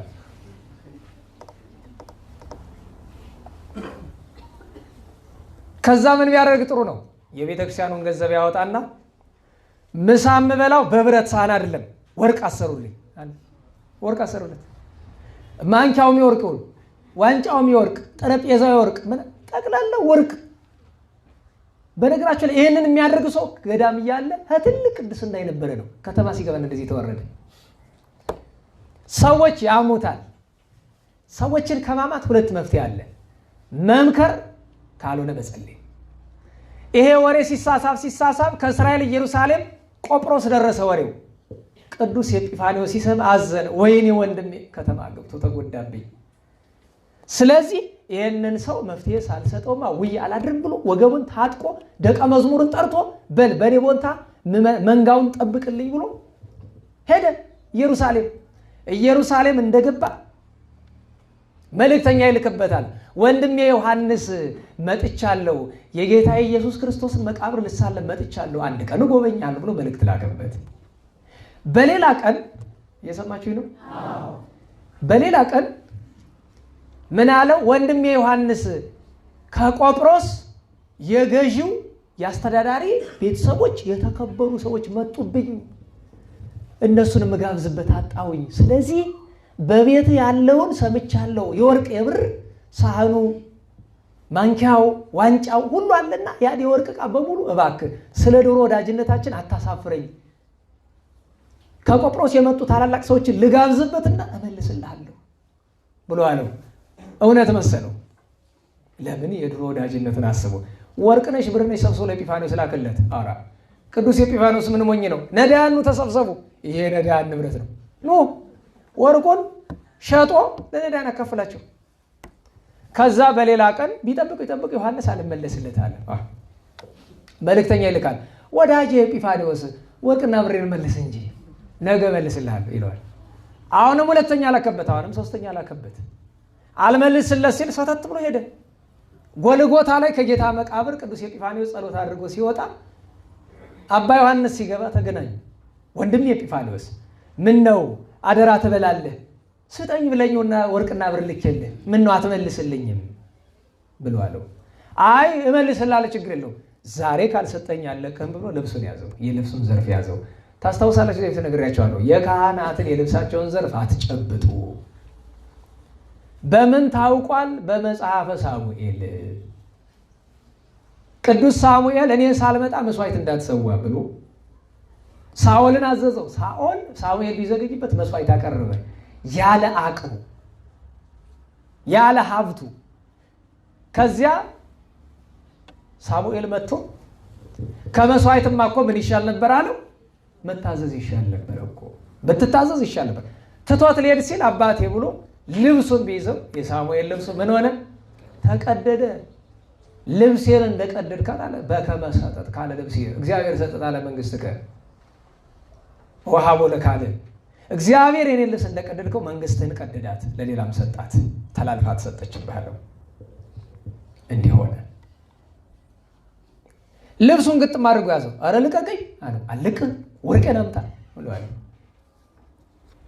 ቅዱስ ኤጲፋንዮስ ታገሰኝ ትንሽ አለና ቀና ብሎ ጌታዬ ኢየሱስ ክርስቶስ ሆይ እንዲያ ባለ በተቀደሰ ሕይወት የነበረ ወንድሜ እንዲህ ሆኖ በመክረው ባይሰማኝም፣ ስለዚህ ልቡን ቢበራለት እለምንሃለሁ፣ አይኑን አጥፋው ብሎ ጸልይ። እንጸልይ እንደዚህ እሺ ሁልሽ እዚያውን አይንሽን በመሪ ማን ሊመራችሁ ነው? እዚህ 600 አይነ ስውር ይዘህ ቤት ግን ጥሩ ነበር። አይነ ልቦናችን ይበራ ከሆነ ኧረ ችግር አልነበረው። ኋላ ቅዱስ ኤጲፋንዮስ እንጠራዋለን። ድርግም አላይኑ የአባይ የቅዱስ ዮሐንስ ዘኢየሩሳሌም ጮኸ፣ እሪ አለ፣ ጮኸ፣ አለቀሰ። አባቴ ምን ነው ምን አረኩ አለው። እኔ ምን አረግሃለሁ አንተ ነፍስህን ጎዳሃት እንጂ ብሎ ያን ጊዜ ገስጸው ጀመረ። ደነገጠ፣ ከእንቅልፍ እንደሚነቃ ሆነ። ደነገጠ። አባቴ ወይ አለው አይኔን አብራልኝ እንጂ ዳግመኛ ወደዚህ ክፋት አልመለስም አለው። ቅዱስ ኤጲፋንዮስ ጌታ ሆይ አንዷን ግለጣት፣ ቀኟን፣ ግራዋን ግን ተዋት። ለምን? ድጋሚ ወደዛ ነገር እንዳይመለስ። አንዱ በራች። አባቴ ኤጲፋንዮስ ወንድሜ እችኛይቱ ሳለው እሷ ማለት ዘላለም ማስታወሻ ናት፣ ያዛት። እሺ ቀበላሏል። እሺ ከዚያች ቀን በኋላ ቅዱስ ዮሐንስ ዘኢየሩሳሌም እንኳን ወርቅ ቤቱ ባለበት አካባቢ ወርቅ አያሳልፍም። ገና ሲያመጡ በሩን ዘግቶ ነው። ባረፈ ጊዜ አባቶቻችን አሃዱ ድርህም ይላሉ። ድርህም አላድ ወይም ደግሞ በእኛ ዘንድ 1 ሳንቲም ትባላለች አለች። ግን 1 ሳንቲም አለች። በቃ ያው በእርግጥ ለምን ማለት ለምን እንደሚያሳትሟት አይገባኝም። ምንድን ነው ስራዋ? ለነገሩ ባንክ ቤት የሚኖር ሰው ያውቀው ይሆናል ዋጋውን። እኛ ሙያ ስለሌለን ይሆናል ጉዳይ ኖራት ይሆናል። ግን አሁን እንኳን 5 ሳንቲም አይታችሁ ታውቃላችሁ? የለም አይደል? ስሙን ይሳ አለ። እኔ አይቼው አላውቅም። 50ም አለ 50 ሳንቲም የታንክ ጎማ እንለዋለን ድሮ ልጅ እያለን። 50 ሳንቲም ከያዝክ እኮ 5 ገርጋንቲ ትበላለህ። ገርጋንቲ ታውቃላችሁ? የሚያውቃለ ምንድን ነው ገርጋንቲ? ዳቦ። እሺ ስማ ቀድሞ ገብረ ማርያም ጎን እያልክ እኔ በሰውየው ስም ይመስለኛል ገብረ ማርያም የሚባል ዳቦ ነበር አንድ ጎንደር። አንድ ዳቦ ገዝተህ ሙሉ ቤተሰብ ቁርስ የሚበላው ማለት ነው። በዚያ ጊዜ ነው፣ ድሮ ልጅ እያለን ነው። በአጤ ኃይለ ሥላሴ አይደለም፣ በደርጉም አይመስለኝም። ያው በደርጉና በኢህአዴጉ መካከል ባለው ዘመን የነበረ ጊዜ ነው። ለሁሉም እንዲህ ሆኗል። ቅዱስ ዮሐንስ ልብ በሉ፣ ቅድም እያለው ብፁዓን ገባርያነ ሰላም ልብ በሉ። ቅዱስ ኤጲፋንዮስ ያስታረቀ ቅዱስ ዮሐንስ ወዳጁንና እግዚአብሔርን ብቻ አይደለም። ቅዱስ ዮሐንስ እንዲህ በመሆኑ ምክንያት መንጋው ተበላሽቶ ነበረ። በተለይ መሪ የሆኑ ሰዎችን ከነፍሳቸው ጋር ከእግዚአብሔር ጋር ማስታረቅን የመሰለ ነገር የለም። አንድ ሰው አንድን ካህን ንስሐ እንዲገባ ቢያደርግ በጣም ብዙ ምዕመናን እንጠቀመ። ምክንያቱም የአንድ ካህን መበላሸት ብዙ ነገር ያበላሻል። ቅዱስ ኤጲፋንዮስ ምን ይባላል? ብፁዕ ገባሬ ሰላም፣ አስታራቂ አባት፣ ንዑድ ክቡር የሆነ ዮሐንስን ከገዛ ነፍሱ ከፈጣሪው ከመንጋው ጋር አስታረቀው፣ እንዲህ አድርጎ ጠቀመው። አንዴ መጨረሻ በዚያ ወራት ቅዱስ ዮሐንስ አፈወርቅ ቅዱስ ማናት ያቺ ክፉ ንጉስ የንጉሱ ሚስት የነበረችው ክፉይቱ አውዶክስያ የአንዲት ድሃ ንብረት ቀምታ አልመልስም ስላለች ሊቁ ቅዱስ ዮሐንስ አፈወርቅ አወገዛት። በዚህ ምክንያት በዓለም ያላችሁ በተለይ በዚህ በመካከለኛው ምንድነው የሚባል ይሄ በታናሽ እስያ ዙሪያ ያላችሁ ጳጳሳት ተሰብሰቡ አለች። ብዙዎቹ አልመጣም አሉ። ቅዱስ ኤጲፋንዮስ ግን አይ ላስታርቃቸው ብሎ ነበር። ላስታርቅ ብሎ ሄደ። ስተቱ ከንግስቲቱ እንደሆነ ያውቃል። ግን ንግስቲቱ ባለስልጣን ናት፣ ሲነግሯት አትሰማም። ሄደ። ንግስቲቱን ገባና እባክሽ እንዲያው እባክሽ መልሽላት፣ ምን ያደርግልሻል እሱም ይፈታሻል ብሎ ሲላት አይሆንም፣ ከኔ በላይ ማንም የለም፣ እኔ ያልኩት ነው የሚፈጸም። እንዲያውም አለችው ዮሐንስ አፈወርቅ ከግዝቱ ካልፈታኝ በግዛት ያሉ አብያተ ክርስቲያናትን በሙሉ ዘግቼ ጣዖት ቤት አደርጋቸዋለሁ፣ ክርስቲያኖችን በሙሉ ጨፈጭፋለሁ አለች። ጨነቀ። አይ ዮሐንስ አፈወርቅ ይቀለኛል ብሎ ወደ ቅዱስ ዮሐንስ አፈወርቅ ለማስታረቅ ነው። ወንድሜ እባክህ ተዋት። ሴት እንኳን የተናገረችውን ያሰበችውን ሳያሰራት ሰይጣን እረፍት አይሰጣትም። ለዚያ ነው እህቶቻችን ክፉ ነገር ጭንቅላታችሁ ላይ ያመጣ በጣም ይበረታባችኋል። በተለይ በትዳር ላይ ይበረታል። ትንሽ ቀዳዳ ከሰጣችሁ ተዛ በኋላ ቦርቦሮ ጉድጓድ ነው የሚያደርግላችሁ። ለዛ ነው በዚህ ዘመን ከመቶ ትዳር ደህና የሆነ 3 ካገኛችሁ በጣም ብርቅ። ለምን እንደሆነ ታውቃላችሁ? እህቶቻችን አይምሮ ስላጣችሁ። ቀዳዳው እናንተ ናችሁ። እኔ በጣም ስለማቀ እናንተ ላይ ማተኮረው ለዛ ነው። ወንዱማ ድሮም ተናግሬያለሁ። ድሮም ያው ነው፣ አሁንም ደግሞ ያው የእውነቴን ነው። የትዳር ምሰሶ ሚስት ናት። እሷ ከተበላሸች ሁሉ ነገር ይበላሻል። ታዲያ ባለፈው ነግራቸዋለሁ ስለ እኩልነት ስታስብ ምናምን በቃ ጋኔን ያድርባቸዋል። በቃ እንደዛ ባለ ኧረ እባክህ ተዋት በቃ ለዚህች ድሃ ሴት ሌላ መሬት እንፈልግላታለን ሲለው የለ ይሄ እኮ የእግዚአብሔር ፍትህ ነው፣ አይሆንም አልፈታትም ማለት ነው ሲል እሷ እኮ አለው ዘመነ ሰማዕታትን እመልሳለሁ፣ ቤተ ክርስቲያን አቃጥላለሁ፣ ጣዖት ቤት እከፍታለሁ ብላለች ብሎ ሲለው ቅዱስ ዮሐንስ አፈወርቅ ምን አለ? ዘመነ ሰማዕታት በእሷ ፈቃድ ይመጣልን? እግዚአብሔር ካልፈቀደ በዚያ ላይ እሷ ለመግደል ልቧን ብታበረታ እኔ ለመሞት አንሳለሁን? ዘመነ ሰማዕታት ቤተክርስቲያንን ጎድተዋታል እንደ ጠቀማት እንጂ አልፈታም ማለት። ከዛ ቅዱስ ኤጲፋንዮስ ልብ በሉ፣ ደህና ዋላችሁ። ለማስታረቅ መጀመሪያ ወደ ክፉ ነው የሄደው። ለምን? ይቅርታ ጠይቅ ለማለት። ይህ ነው የማስታረቅ ስርዓቱ። ገባችሁ? እምቢ ሲለው ወደ ተበዳዩ መጣ። ቅዱስ ዮሐንስ አፈወርቅን እባክህ ተዋት አለው። ቅዱስ ዮሐንስ አፈወርቅም ስለ እግዚአብሔር ክብር እምቢ አለ። ታዲያ ቅዱስ ኤጲፋንዮስ የቀረለት አንዲት ነገር ናት። እሷም ምንድን ናት? መጸለይ። ሰዎች አልታረቅም ካሎች ምንድን ነው ቀጥሎ የሚመጣው? መጸለይ። በዚያ ጊዜ ግን አውዶክሲያ ባሮቿን ላከችና ወሬ አስወራች ከተማው ላይ። ምን የሚል? ቅዱስ ኤጲፋንዮስ ዮሐንስ አፈወርቅን ከስልጣኑ ሻረው፣ ከንግስቲቱ ጋር ተስማምቶ የሚል ወሬ አስወራች። ይህንን ሲሰማ ቅዱስ ዮሐንስ አፈወርቅ መልእክተኛ ላከበት። ወንድሜ ኤጲፋንዮስ ምነው ሳልበድልህ ከሹመቴ ትሽረኛለህ? በል ወደ መንበረ ጵጵስና አትደርስም፣ መንገድ ላይ አንበሳ ይጣልሃል፣ ሰብሮ ይገልሃል ብሎ ትንቢት ላከለት። ቅዱስ ኤጲፋንዮስ ምን አለው? ወንድሜ ዮሐንስ ምነዋ በሰው ወሬ የኔን ነገር ብቻ ትናገራለህ? እኔ ምንም ያደረግኩት ጥፋት የለኝም። የኔን ብቻ ተናገርህን? አንተም ትሰደዳለህ፣ ተሰደህ በዚያው ትሞታለህ አለው። ሁለት ትንቢት ተናገሩ፣ የሁለቱም ተፈጸመ። ዮሐንስ አፈወርቅ አጥራክያ ተሰድቦ አረፈ። ቅዱስ ኤጲፋንዮስ መንገድ ላይ ሲደርስ አንበሳ ብቅ አለ። አይ ወንድም ዮሐንስ የተናገረው ደረሰ። ልጆች በሉ እናንተ በእኔ ትተካላችሁ ብሎ ባርኳቸው።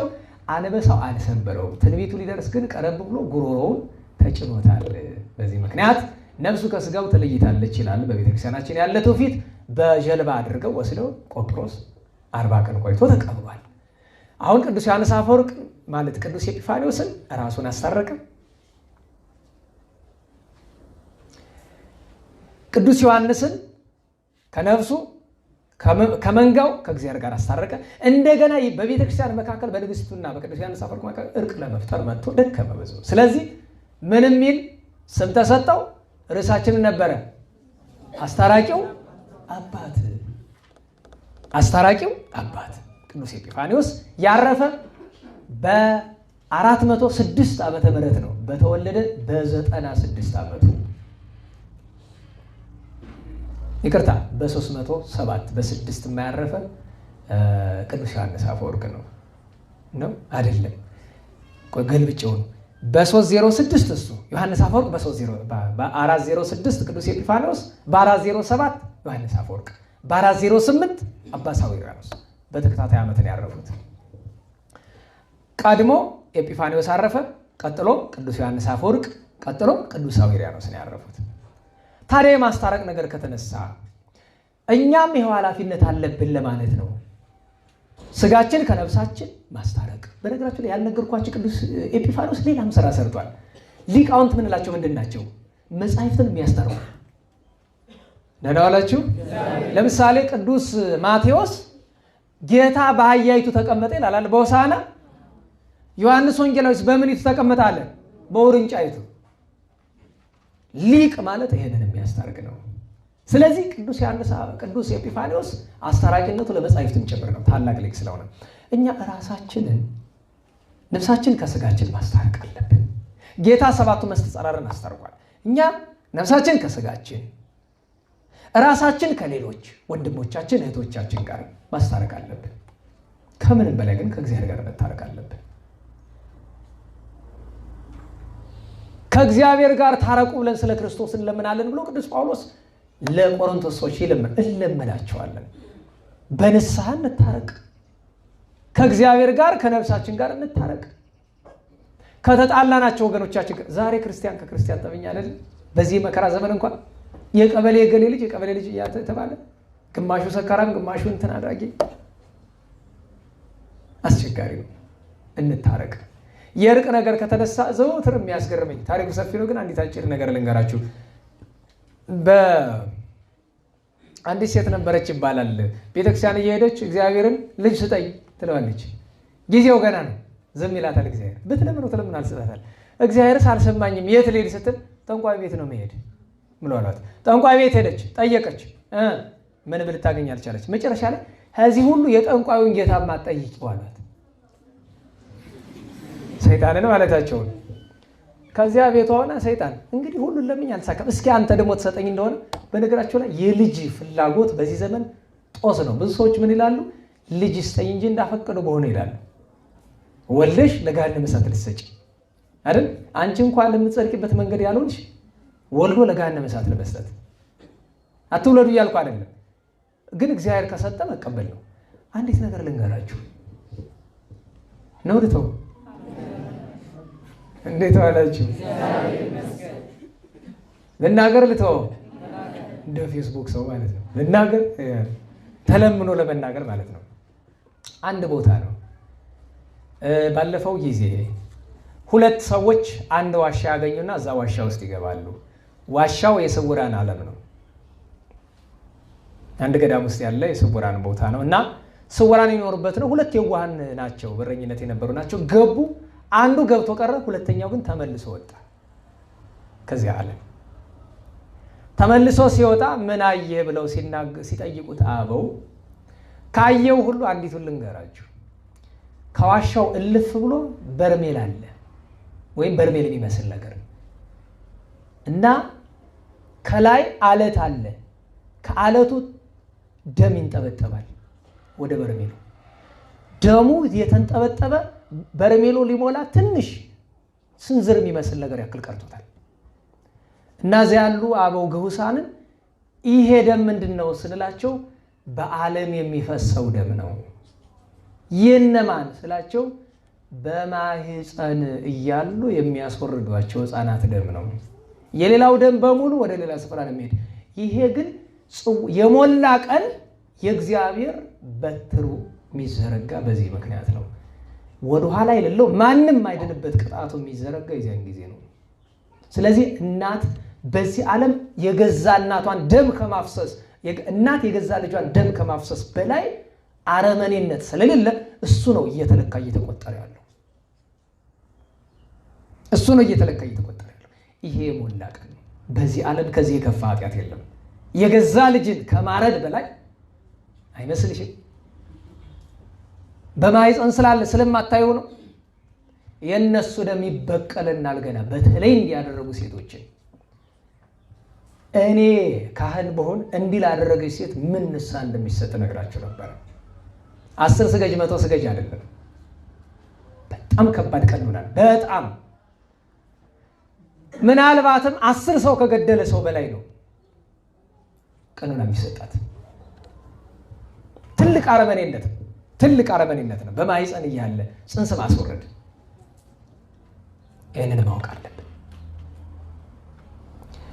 እና ስጠኝ አለችው። እግዚአብሔር እኮ ቀድሞውንም ልመናዋን ሰምቷታል፣ ግን ጊዜው ስላልነበረ በጊዜው ጊዜ እግዚአብሔር ሰጣት። እሷ ግን ጠላት የሰጣት መሰላት እና ስለቷ ምንድን ነው? ልጅ ብትሰጠኝ ጋቢ ኩታ ለብሳለሁ ብለዋለች። እሷም ኩታ ምን ያደርግለታል? ይልቅ ለእኛ አታለብሰንም ኖሯል። ኋላ የት ታገኘው? ኩታዋን አሰፍታ ብትዞር እያለ እዚህ ሰይጣን ወዴት ነው የሚገኘው? ዞራ አንድ ሀገር ላይ ዋርካ ስር የተቀመጡ ሰዎች ያገኘች እና ምን ፈልገች ነው? እንዲያው ሰይጣንን ፈልጌ ያጣሁት ለትለችዋለች። ቢገርማቸውም ግን ቆይ አሁን የት እንዳለ ልናሳይሽ ነው። እንዴት? ወጭሬ አሁን ሁለት ሰዎች ተጣልተው ልናስታርቅ ነው የመጣ ነው። አልታረቅም ብሎ የሚሄደው እሱ ነው ሰይጣኑ። ለእሱ አልበሹ ብለው ይለዋታል። መጥተው ሲጨቃጭቁ ትሰማለች። አንዱ አይሆንም እኔ ተበድዬ እንዴት እንዲደረጋል ምናምን ብሎ ረግጦ ወጥቶ ሄደ። ተከትላ ሄዳ ትከሻው ላይ እንካ ልበስ። ዞር ብሎ ምንድን ነው ሲላት ስንት ቦታ አደከምከኝ፣ በምን ተስዬ ልጅ አልሰጠኝም? ግራ ገባን። እንዴት ሲል ምን ግራ ይገባል? አንተ ሰይጣን አይደለ እንዴ? ማን ነው እንደዚህ ያለሽ? አይ እኔ እንደዚህ ብዬ ስለት ደርሶ ነበረ ፈልጌ አጥቼ እነዛን ሰዎች ሰይጣንን አገናኙኝ ብላቸው 2 ሰዎች ይመጣሉ። እርቅም ቢሚለው እሱ ነው ለሱ አልብሸው ብሏል። ወይኔ ለካ ተጎድቻለሁ ብሎ ኩታዋን ተመልሶ ታርቋል። አልታረቅም ማለት ጠላትን መሆን ስለሆነ፣ ስለዚህ ወንድሞቻችሁ ጋር ታረቁ፣ ከነፍሳችን ጋር እንታረቅ፣ ከእግዚአብሔር ጋር በንስሐ እንታረቅ፣ እንጸልይ፣ እንትጋ። የአባቶቻችን አምላክ ቸሩ መድኃኔዓለም የምንታረቅበትን ልቡና ያድለን፣ ሰላሙን ፍቅሩን ያድለን፣ በረከቱን ጸጋውን ያሳድርብን። ከሁሉ በላይ የእመቤታችን ጣዕመ ፍቅሯን የሊቁ የቅዱስ ኤጲፋንዮስን በረከቱን ያሳድርብን። ዛሬ 17 ነው ተገናኝተን የነበረ በ9 ነው መሰል አይደለም። በ10 ሰለስቱ ደቂቅ ሲድራቅ ሚሳቅ አብደናጎ ወይም አናንያ አዛርያ ሚሳኤል ዓመታዊ በዓላቸው ነበረ። በሌላ ጊዜ ይተረካል። ጸራቢ ቅዱስ አብርሃም፣ አባ ሚካኤል ግሁስ ገዳማዊ ዓመታዊ በዓሉ ነበረ።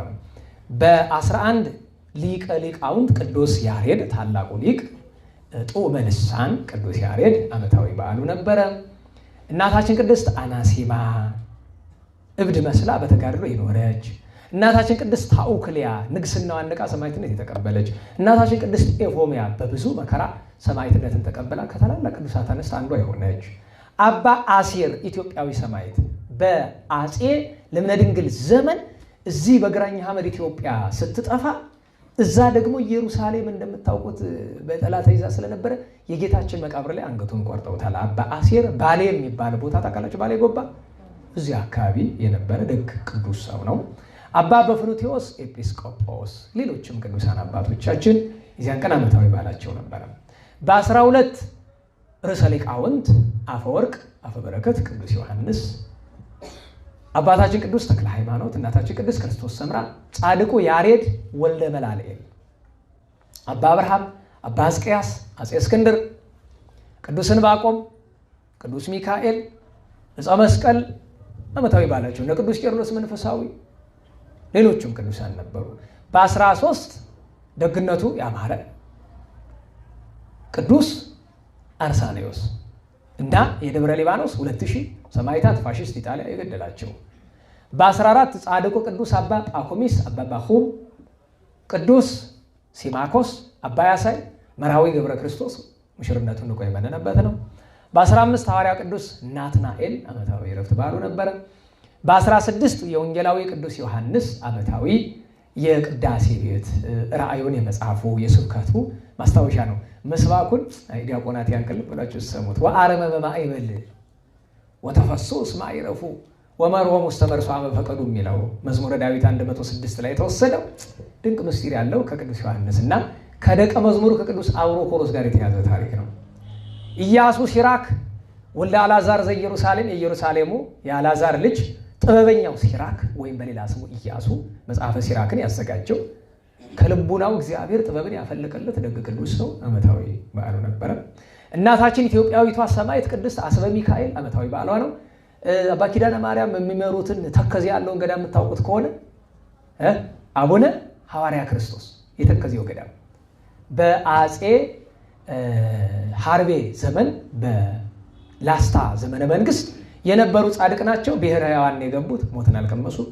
እሳቸው ዓመታዊ በዓላቸው ነበረ። ዛሬ ከቅዱስ ኤጲፋንዮስ ተጨማሪ እነ ቅዱስ ሂላሪዮን፣ እነ አባ ፊላታውስ እና አባ ሉኪያኖስ ዓመታዊ በዓላቸው። ነገ 18 ነው። ርደተ መንፈስ ቅዱስ ነው። መንፈስ ቅዱስ በሐዋርያት ላይ የወረደበት የመንፈስ ቅዱስ ዓመታዊ በዓል ነው። ጥንተ በዓሉ ነው። ስለዚህ ነገ መልክአ ጰራቅሊጦስ ያላችሁ መልክአ ጰራቅሊጦስን በመድገም አልያ ካልሆነም ደግሞ እንዳቅማችሁ መንፈስ ቅዱስ ጌታችንን በመለመን ጸጋውን ሀብቱ እንዲሰጠን ስርየተ ኃጢአትን እንዲሰጠን ይቅር እንዲለን።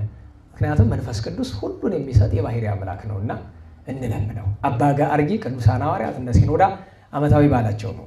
በ19 ስም አጠራሩ የከበረ ሽምግልናው ያማረ ቅድስናው የሰመረ ጎንደር ከተማ አራዊትን የከለከለ ጻድቅ ሰው አባታችን አብየ እግዚእ ዓመታዊ በዓላቸው ነው። ዓርብ ነው። ደብራችን ታውቁታላችሁ። አደራ በረከት እንዳያልፋችሁ። ምንም ሌላ ምኞት የለንም። ያን ቀን ጻድቁ አምና ያደለው ሰው ያየውን አይቷልና አደራ።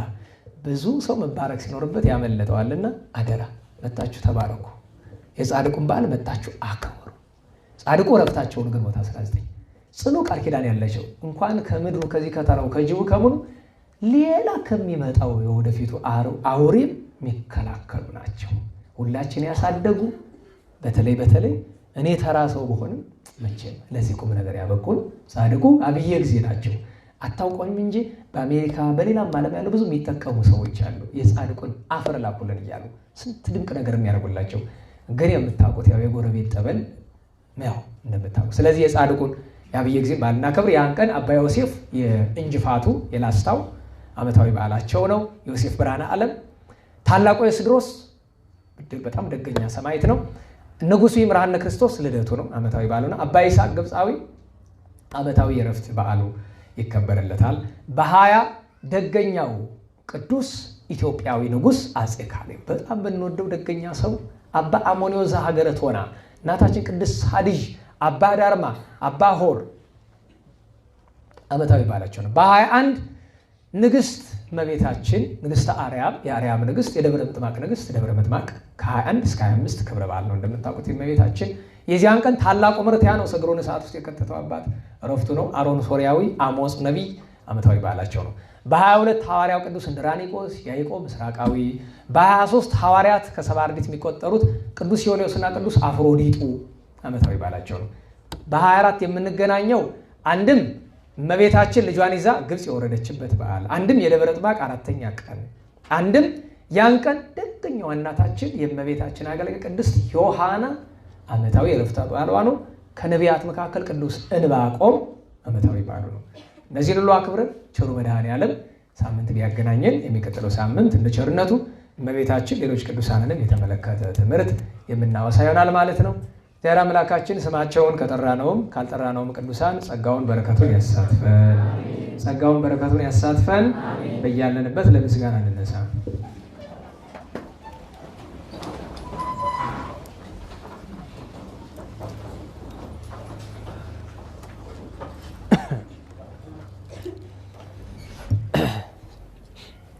ስብሐት ለአብ ስብሐት ለወልድ ስብሐት ለመንፈስ ቅዱስ ስብሐት ለአብ ስብሐት ለወልድ ስብሐት ለመንፈስ ቅዱስ ስብሐት ለአብ ስብሐት ለወልድ ስብሐት ለመንፈስ ቅዱስ ስብሐት ለእግዝእትነ ማርያም ድንግል ወላዲተ አምላክ ስብሐት ለመስቀለ እግዚእነ ኢየሱስ ክርስቶስ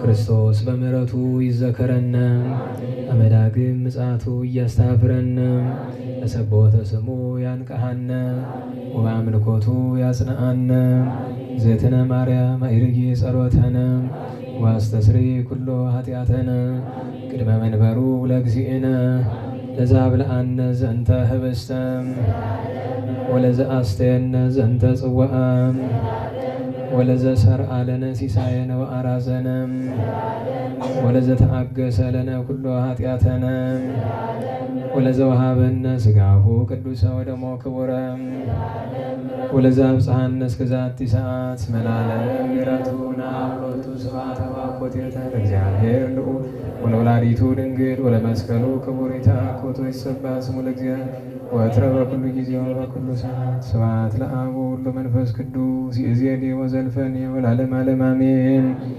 አውሎግሶን አውሎግሶን አውሎግሶን በእንተ አብ ወወልድ ወመንፈስ ቅዱስ አቀበት ለወጡ ቁልቁለት ለወረዱ እርጥበት የሰባቸው ደረቅ ለነደደባቸው ለረዱ ለተራዱ ለዘከሩ ላዘከሩ ስመ እግዚአብሔር ስመ ማርያም ድንግል ስመ ቅዱሳን ለጠሩ ሁሉ እግዚአብሔር አስበ ቅዱሳን ይሰብልን። ጸሎተ እግዝእትነ ማርያም እንበል። ሰላም ለኪ ዘንሰግድ ንብለኪ ንግሥተ አድኅኖ ማርያም ምንን አስተበኳኪ ማርያናዊ ተማይጸነብኪ በይንታና ምኪ ወያቄማውኪ ማህበረነውም ድንግል ባረኪ ጸሎተ እግዝእትነ ማርያም ድንግል ወላዲተ አምላክ ተአብዮ ነፍሴ ለእግዚአብሔር ወተታሰይ መንፈሴ በአምላክ ይሁን እስመ ማማ ለአመቱ ናሆሚ ይእዜሰ ያስተበጽሑኒ ኩሉ ትውልድ እስመ ገብረ ሊተ ኃይለ ብያቶ ቅዱስ ስሙን ወሳይሉኒ ለትውልደ ትውልድ ለለ ይፈርህ ወገብረ ኃይለ በመዝራይቱ ዘሮሙ ለለ ያብዩኒ አልቦሙ ወነሰቶሙ ለኃያላን መናብርቲሆሙ አይቤዮሙ ለትሑታን ወአዝገቦሙ በረከቱ ለሩባን ወፈኖሙ መራቆሙ ለብዑላን ወተወክፎ ለእስራኤል ኵሬሆሙ ወተዘከረ ሳይሉ ዘይቤሎሙ ለአበዊነ ለአብርሃም ወለዘሩ እስከ ለዓለም ባርክነ ቅድስና ንጽሕነ እግዝእትነ ፍትሐነ ማእሰሪው ለሰይጣን እሙ ለመድኅን ወለተ ብርሃን ኦ መዝገበ በረከት መዝገበ ቅዱሳት መዝገበ ንጽሕ መዝገበ ርኅራኄ መዝገበ የዋሃት ባርክነ በእዴኪ በከመ ባረኪ ወለኤፍሬም ፍቁርኪ በበረከተ ወልድኪ ወአብ መንፈስ ቅዱስ ስብሐት ለአብ ወወልድ መንፈስ ቅዱስ ለዓለሙ ለዓለመ ዓለም። ሰላም ለአብ ዘእምቅድመ ዓለም ነጋሲ ለወልድ ሰላም ሥጋ ማርያም ለባሲ ለመንፈስ ቅዱስ ሰላም ኃጢአት ዓለም ደምሳሲ ኃይሌ የሥላሴ ወጾን የሥላሴ በስመ ሥላሴ ከጠቅጥ ከይሴ ሰላም ለክሙ ማኅበረ መላእክት ጉሃን ሰላም ለክሙ ማኅበረ ነቢያት ቅዱሳን ሰላም ለክሙ ማኅበረ ሐዋርያት ፍኑናን ሰላም ለክሙ ማኅበረ ሰማዕታት ጻድቃን ሰላም ለክሙ ማኅበረ ሥላሴ ጉቡአን ወሰላም ለማርያም ዘእሳት ክዳን ሰላም ለክሙ እንጦንሱ መቃርሳ ቤቢሲኑዳ ገብረ መንፈስ ቅዱስ ለባርኮትነን ውስጥ ጽራ ዛቲ መቅደስ ተክለ ሃይማኖት አኖሪዎስ የወስጣቴዎስ ሳሙኤል ተክለ አልፋ በብኑዳ ኪሮስ ነአሃቤ ዳዊት ንጉሠ እስራኤል በዓለ መዝሙር ሰናይ ወጡ መቃል ታለበውን ይነገረው ፍቃሬ ኩሉ አምሳል ከመ ሰብሖ ለእግዚአብሔር ልዑል ወከመ ወድሳ ለማርያም ድንግል ዘጸር ወእብል ሰላም ለኪ መጽሐፈ ሕጎ ኪዳን አምሳለ ጽልየ ዘእምንለ ለጸውዑ ስመኪ ውስተ ገጸ ኩሉ መካን ርሬተ ልብ ለኃጥአን ርሬተ ልብ ለግፏን ርሬተ ልብ ለኩሉ ማርያም አማን ማርያም ንጽሕት ድንግል ወላዲተ አምላክ ማእመን ሰአሊተ ምሕረት ለውሉደ ሰብ ሰአሊ ለነ በክርስቶስ ወልድኪ የስራይ ኃጢአተነ ሰአሊ ለነ ቅድስት ጸሎታ ለማርያም ወስለታ ያድኅነን እንደማትወልዳ ጸሎታ ለማርያም ወስለታ ለሕዝበ ክርስቲያን ይቀበል እንደማትወልዳ ጸሎታ ለማርያም ወስለታ ለነፍሳተ ሙታን ያድኅኖን እንደማትወልዳ ጸሎታ ለማርያም ወስለታ ለነፍሰ አቡነ መርቆሬዎስ ያድኅን እንደማትወልዳ ጸሎታ ለማርያም ወስለታ ለመካናቲነ ደብረ መድኃኒት ወመንበረ መንግሥት ወደብረ ገነት ለቤተ ክርስቲያን ቅድስት ወለሀገሪትነ ኢትዮጵያ ይቀቡን እንደማትወልዳ ጸሎታ ለማርያም ወስለታ ለአግብርታ ወላይ ማታ ይኩነነ ከመወልታ በጸሎትሽ ወበስለትሽ ለአበው ንጹሐን ለቅዱስ ኤፍሬም ለአባ ሕርያቆስ ለአባ ጊዮርጊስ ለአባ ሳሙኤል ለቅዱስ ደክሲዮስ ለያሬድ ማሕሌታዊ ለአባ ኪሮስ ለአባ መባጽዮን ለአቡነ ዘርዓ ያዕቆብ ለብፁዕ ገብረ ክርስቶስ ለቅዱስ ዮሐንስ አፈወርቅ ለአባ ጽዬ ድንግል ለአባ ዮሐንስ ዘደማስቆ ለአባ ሳሙኤል ዘደብረ ቀለሞን ለቅዱስ ዮሐንስ ወልደ ነጎድጓድ ለቅዱስ ቄርሎስ አምደ ሃይማኖት ለአቡነ አቢብ ለንጹሐት አንስት ለክቡራን ሐዋርያት ለጻድቃን ወሰማዕታት የተለመንሽ ድንግል እመቤታችን ለእኛም ተለመኝን። ጽኔት በድንግልና ስርጉት በቅድስና እመቤታችን ጸጋውን ክብሩን እንዳይነሳን ለምኝልን። አእምሮውን ልቦውን ጥበቡን ፍቅርሽን መዓዛሽን በልቦናችን ሳይልን አሳድሪልን። ቸሩ መድኃኔዓለም አምላካችን ከእመቤታችን ጣዕመ ፍቅሯን ከቅዱሳን በረከት እንዲያሳትፈን በኃይለ መስቀሉ እንዲጠብቀን ከመከራ ሥጋ ከመከራ ነፍስ እንዲሰውርን ለንስሐ ሞት እንዲያበቃን ብርሃነ ትንሣኤው እንዲገልጥልን የታሰሩ የታመሙ የተራቡ የተጠሙ በመከራ በጭንቅ ያሉ ወገኖቻችን ሁሉ በይቅርታው እንዲያስብልን ሰላሙን ፍቅሩን አንድነቱን እንዲያዝልን ለጸሎት በቆማችሁ ጊዜ አትርሱን ያሉንን ገብረ ሥላሴን ወልደ መድኅንን ወለተ ጻድቅን አጸደ ማርያምን ሂሩተ ገብርኤልን ወለተ መድኅንን ፍቅርተ ክርስቶስን በቸርነቱ እንዲያስብልን ሰላም ያዋለን ቸሩ መድኃኔዓለም ተርፈ መዓልቱን ባርኮ ሰላም እንዲያሳድረን ቅዱስ ስሙን እንደ ቸርነት ብለን እንጥራ። ቸርነት አቤቱ ማረን፣ አቤቱ ማረን፣ እንደ ምሕረትህ ይቅርታን ስጠን፣ ይቅርታን ስጠን ከኃጢአቴ ማንጻኝ ከክፉ በደሌ ከብዙ በደሌ ለዚያች ክፉ ኃጢአት እንዳልሆናት ሎሌ እንዳልሆናት ሎሌ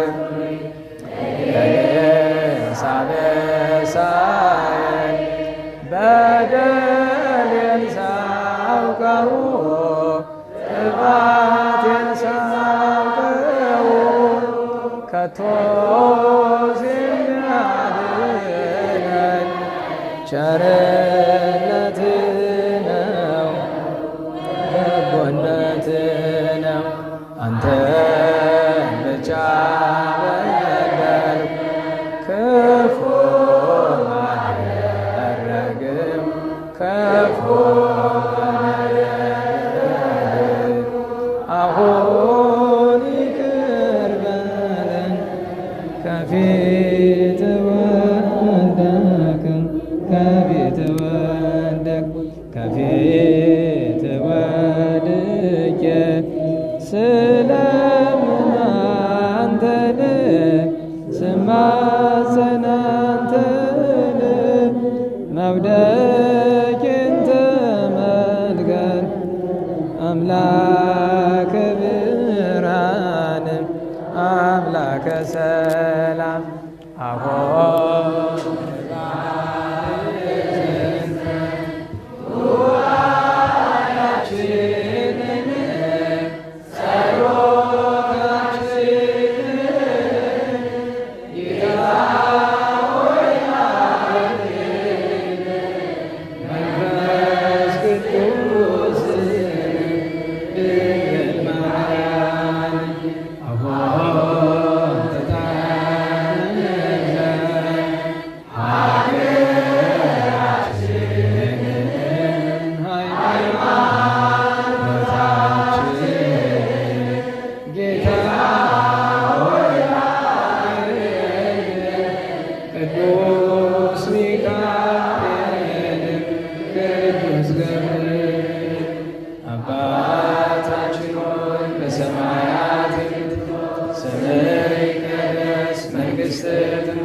ፈቃድህ በሰማይ እንደሆነች እንዲሁም በምድር የዕለት እንጀራችንን ስጠን ዛሬ፣ በደላችንን ይቅር በለን እኛም የበደሉንን፣ አቤቱ ወደ ፈተና አታግባን ከክፉ ሁሉ አድነን እንጂ መንግሥት ያንተ ናትና ኃይል፣ ክብር፣ ምስጋና ለዘላለሙ አሜን። እመቤታችን ቅድስት ድንግል ማርያም ሆይ በመልአኩ በቅዱስ ገብርኤል ሰላምታ ሰላም እንልሻለን። በሐሳብሽ ድንግል ነሽ፣ በሥጋሽም ድንግል ነሽ። የአሸናፊ እግዚአብሔር እናት ሆይ ሰላምታ ላንቺ ይገባሽ።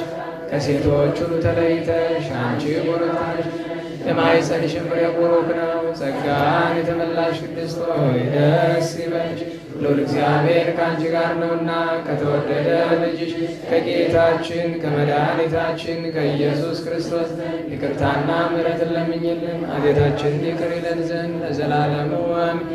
ክብር ምስጋና ይሁን አንድ አምላክ ለሆነ ለአብ ለወልድ ለመንፈስ ቅዱስ ዛሬም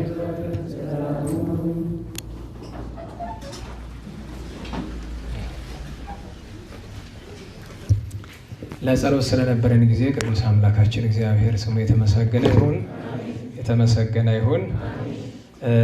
እንግዲህ ከበዓላት መካከል ያው ደብረ ምጥማቅ አለ።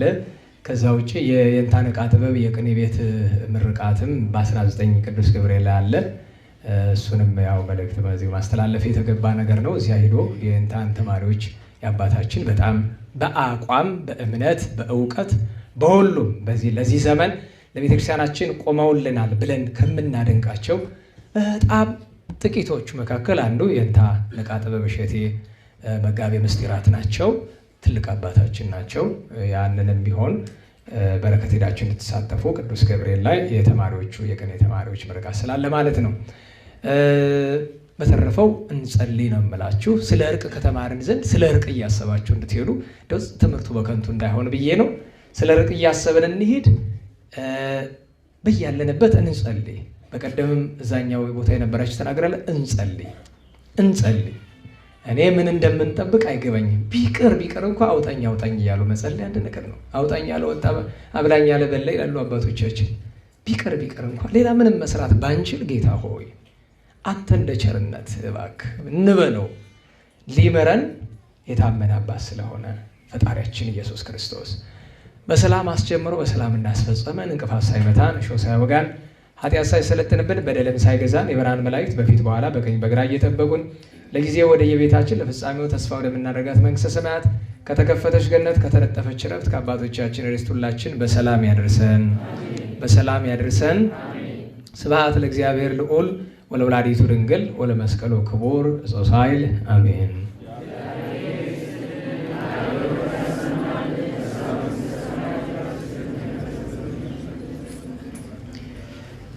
ይሄን ጥያቄ ጠይቀኝ ሰው ስራ ፈታ ይሆናል መቼም።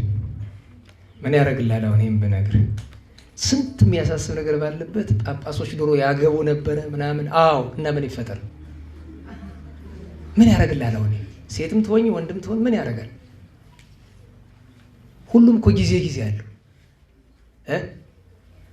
ታሞ የሚሰቃይ ሰው የአሜሪካ ፕሬዚዳንት ማን ነው ብሎ ይጠይቃል?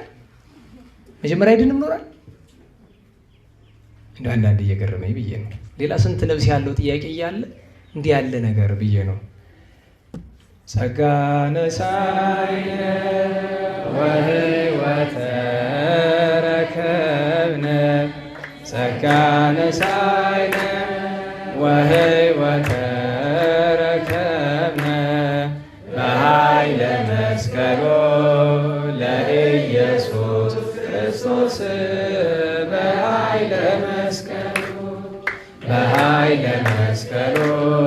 ለኢየሱስ ክርስቶስ በኃይለ መስቀሉ ኪያከ እግዚኦ ነአኩት ወንሴብሐከ እግዚአብሔር ኪያከ እግዚኦ ነአኩት ወንሴብሐከ እግዚአብሔር ጸጋን ተቀበልን ሕይወትንም አገኘን ጸጋን ተቀበልን ሕይወትንም አገኘን በመስቀሉ ኃይል ለኢየሱስ ክርስቶስ በመስቀሉ ኃይል ለኢየሱስ ክርስቶስ በመስቀሉ ኃይል አቤቱ አንተ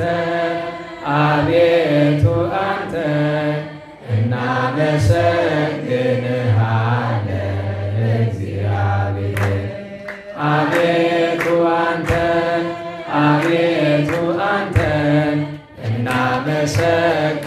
እናመሰግንሃለን እግዚአብሔር። በሰላም ያሳድረን።